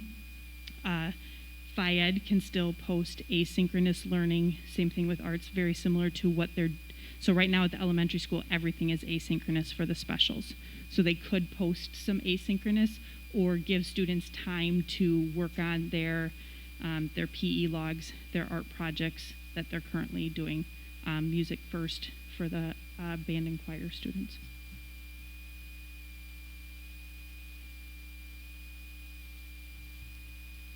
Heather, did you have a sense as to how many of the teachers would really be interested in adding instruction on that Wednesday at the middle school or high school? I mean, was it half of the teachers? And are you talking specifically live? Yes. Synchronous instruction? Yes. I don't. It depended. They liked the flexibility that, depending upon where they were at in their curriculum, there would be some days that would be very beneficial to have that live lesson. There were some teachers who talked about, for instance, doing tests on those days, which I don't really know if you consider that asynchronous or synchronous, but they would be on the camera. So the flexibility was there. I don't know if there was a teacher who said they would have a live lesson every single Wednesday, but they liked the opportunity to have it when it fit into their curriculum. Okay. Just out of curiosity, Kelsey, why do you know or understand why, like, the virtual is so a week and a half ahead of the classroom? Just out of curiosity, how that is so far off. Yep, they did. I mean, they have support Yeah. at home, learning Yeah. with mom and dad to actually help them along in the process. Where in the classroom, there's one teacher working with however many students, and so the lessons just flow. Or sometimes in the classroom, it's, oh, we're not getting this, we're going to stop, we're going to take another day. Oh, sure. Where virtually, sometimes they can move along a little bit. And so one-on-one time with the students virtually too, or in small groups, she gets a feel for where they're at and then Yeah. can adjust from there. But that parent support, being able to complete assignments for those primary students, I think is a piece that goes along with it. It also takes out, within the 3 hours that they're at school, they do have 30 minutes for specials, so it's down to 2.5 hours. Plus there's just transition time, getting into the building, out of the building, they're eating breakfast, they're getting packed up. So Yeah. just those regular school day things. Okay. So it's not that with every grade level. Right, Other right. things, math, they're aligned every single day. It just happened to be that writing unit they were doing on personal narratives. She was just moving quite a bit quicker Yeah. No, that's virtually. fair. But other things they're right on track with. So. All right, just a quick time check. We've been on this topic for some time. Any last comments, questions? Mike? I was concerned about loss of instruction time, but it seems like it's not really a loss of instruction time. It can be used one way or another depending on where the needs might lie. So I feel better about it from that perspective. No, I agree exactly with Mike with what you just said. I was very concerned about the lack of instruction time. I didn't want Wednesdays to become we'll just kind of do whatever we want to do that day. But it sounds like, it's going to be structured. So I feel better about that. Sounds good. Barb? I still don't like it. I honestly, what Kelsey proposed made more sense to me. Just watching the detail of getting through dual credit and AP classes. Some of those in the just college prep. It's intense, and I heard what you said, but I just think the shortened class keeps kids in a schedule. We already have quite a few that are dealing with all these anxieties that, I'm with Jill that trying to get them to remember. I think it's it's a mess waiting to happen. I don't like the gaps in between instruction time and then the additional or the next class that they have. There's unevenness as far as equity goes, where some might have a class and some don't. I don't see it as smooth flowing at all. Whereas with the other one in front of me, but they had what, a half block in the morning, a half hour, with the shortened day, 8 to 8:30, and then 2:45 to that's middle school, 2:45 to 3:25 resource, and then same for 2:35 to 3:25 as resource for the high school. It just has that, in this land of nothing looks normal and our schedules are out the window. I just see that as continuing to keep them on track that way. I just, in having thought that Wednesday was virtual for all, I didn't see that as being asynchronous before. I think it's a leap. And then I'm looking at the notes that you gave us, and it's still, I know what you said with the survey, that would have been good to have, but what we have in front of us here, they all look like they're pretty okay with flexible. We didn't even touch on the middle school that thought they should have something different. And that's really hard when we have shared staff. Yeah. So they have to be on the same schedule, unfortunately. Yeah, I get that. So that doesn't tell me which way they lean. I don't think there's a paragraph there, but yeah, I just think having that continual 5-day schedule is probably going to be in the best interest of the kids. And Barb, so hypothetically, if we're thinking about this schedule from November 30th to January 4th, because the proposal is to come back face-to-face on January 4th, are you saying to do to look at doing a shortened schedule just for those 2.5 weeks, and then come back to the DPI hybrid when we come back face-to-face?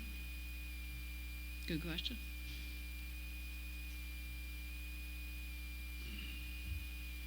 And I think that's why we had kind of shifted things too, not knowing what we would do with it coming back. But if we do have a date to know when we possibly could come back, that does, make us look at things a little bit differently, that this would either happen for 3 weeks prior to it, not happen at all.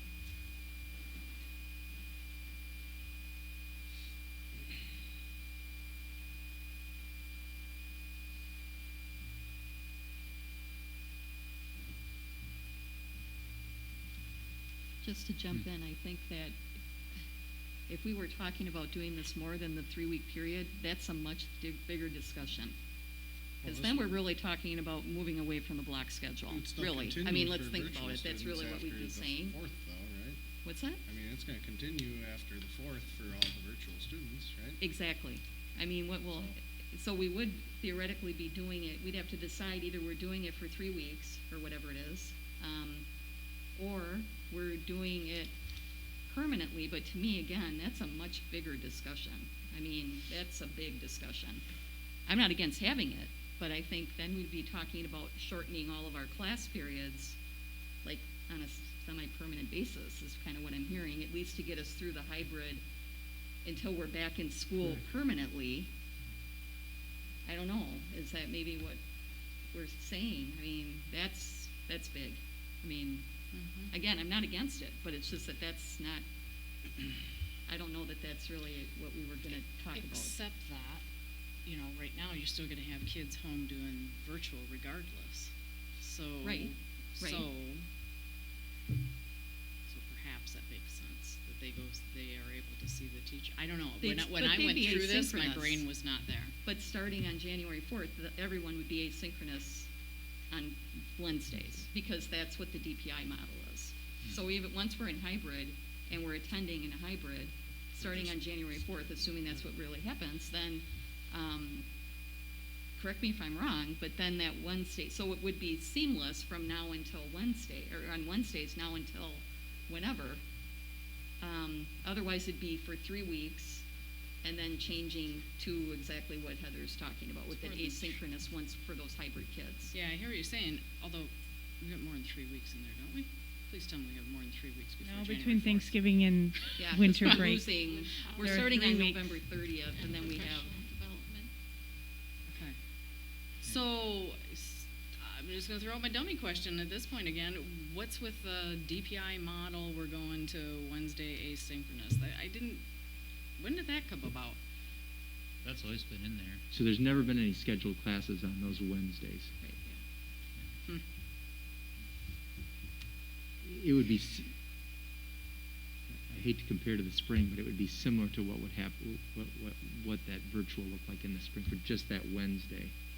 So they could post lessons, but it does give them that time to meet. So what happens if we bring them in 5 days a week? Then how do we make that shift? Because that's the ultimate goal, right? But then we would have we would be in a normal Be all in. schedule. There'd We'd be no all in. hybrid. There would be no more hybrid.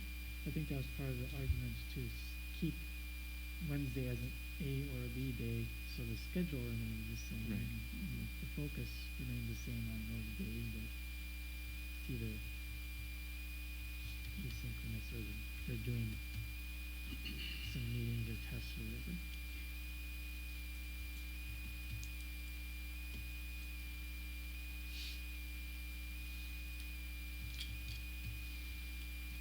Anything else, Barb? Processing. This Okay. is my processing phase. All right, Mary? I guess, I like to keep the structure for the kids. I really had some concerns with this.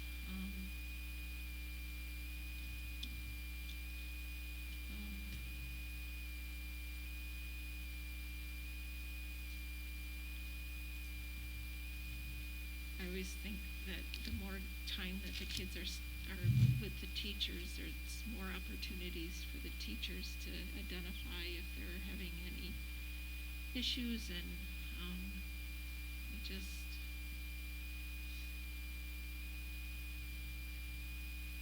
I think we've reviewed a lot of things tonight, and I don't know that, do we have to make a decision on this tonight? I think there's just too many.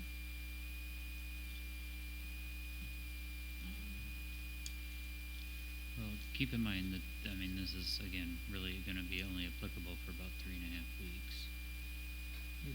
Huh? Maybe. Maybe, yeah, maybe, yeah.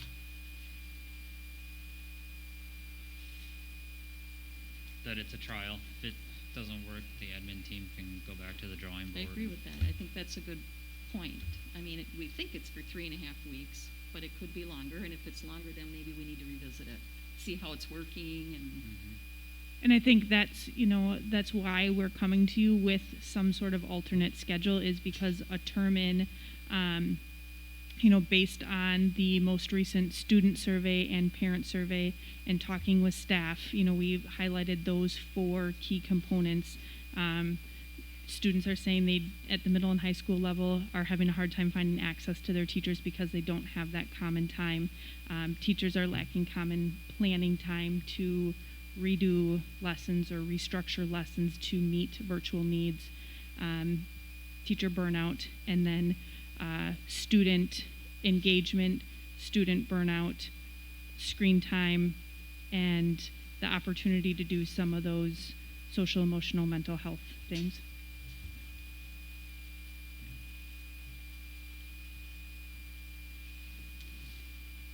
Ryan, anything else to add? I had the same concerns as you guys about, losing time. I think that's been alleviated a lot, and I agree that teachers are struggling to keep up with all the stuff they have to learn, translate it into something I can teach on a computer. I want to give them enough time to make sure that the time that they do have is very well spent, that it's top-notch stuff, and if they have time to develop it and feel good about it, I think they're going to teach better, and it's going to help our students. I don't think there's any harm in trying. If it's a failure, if we want to to come back, we can revisit this. But I'd say at least for the 3 whatever weeks that it would be, to give it a try, would appease the teachers, and it would give us a chance to see before we make another decision. So. I don't have anything else to add myself personally. I think it's a good opportunity to, to allow the admin team to go with an idea that they're hearing feedback on from the staff, and exploring opportunities. This is, an opportunity to try to, be creative with what we have available to us, and we're going to learn. We're constantly learning, we're constantly evolving, and that's just how we have to approach this. Is that no answer right here in the moment may be the right answer. It may be, but let's try it. I don't have any other questions or comments. Thank you. All right. So with that, is there support for a motion to approve the use of Wednesdays as office hours for virtual students and staff beginning on November 30th? I will make a motion to approve the use on Wednesdays as office hours for virtual students and staff beginning on November 30th. Weeks with professional development on Mondays will include scheduled classes on Wednesday. All right. Can Yes. we say something about a trial period? And so this is just for virtual students and staff? Is that? Correct. It does not affect K-2 at this point. In person. In In person. person. Thank you. Yes, in person. K-2. I mean, if we want to revisit it next week, we can revisit it. We don't have to put it in a motion, I don't think, right? Yeah, I don't think it has to be an emotion. It can just be as stated. Yeah. If we feel it's not working, if an admin team comes to us and says, hey, this isn't working, like we thought it was going to, we can revisit it at that Right. point. This is our new suggestion. We say yes or no.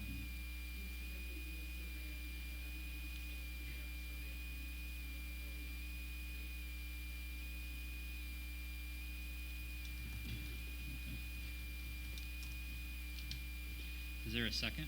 I'll second it.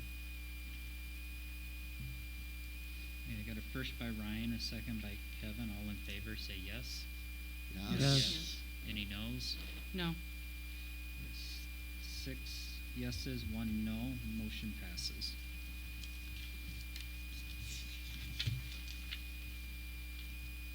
All right, boardsmanship.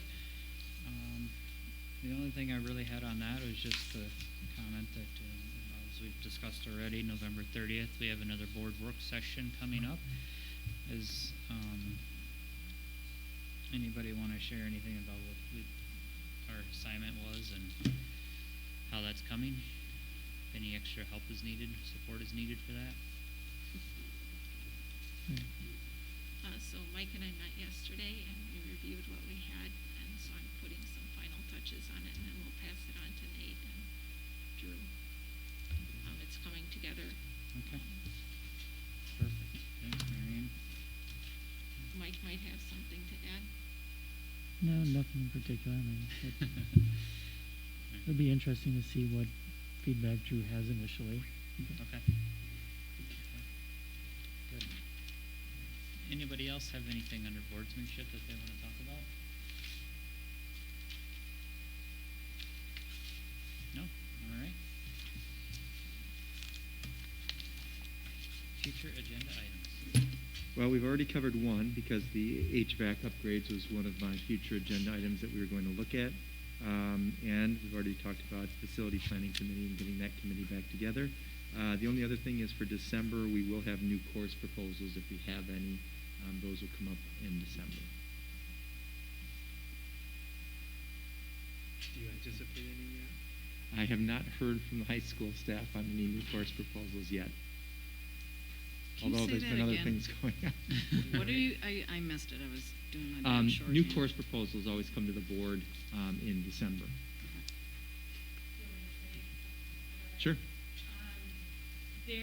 Madison College is diversifying its dual credit options. So we have a couple of teachers that are interested in possibly adding some dual credit courses. Madison College is offering some webinars right now for teachers to gather more information on that. So that could be a possibility. And then we had started last year, Emma Vogel had proposed a drama and Shakespeare class.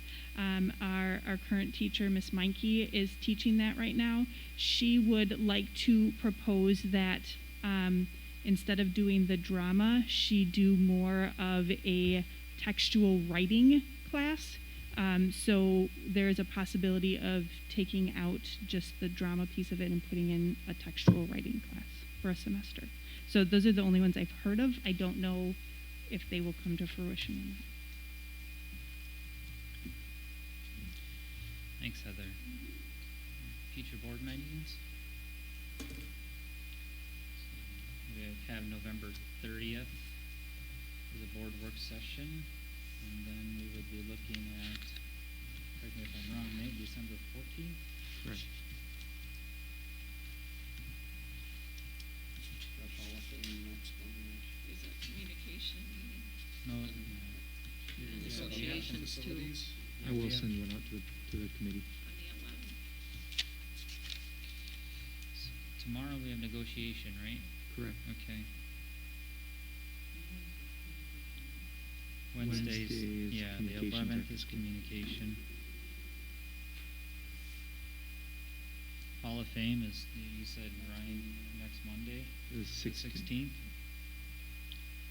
So tomorrow is 6:30 6:30 tomorrow. in person. Yeah. In person. We will have, Bob Butler will be virtual, but everybody else will be in person. They will not, WASB is not doing anything in person, any of their representatives.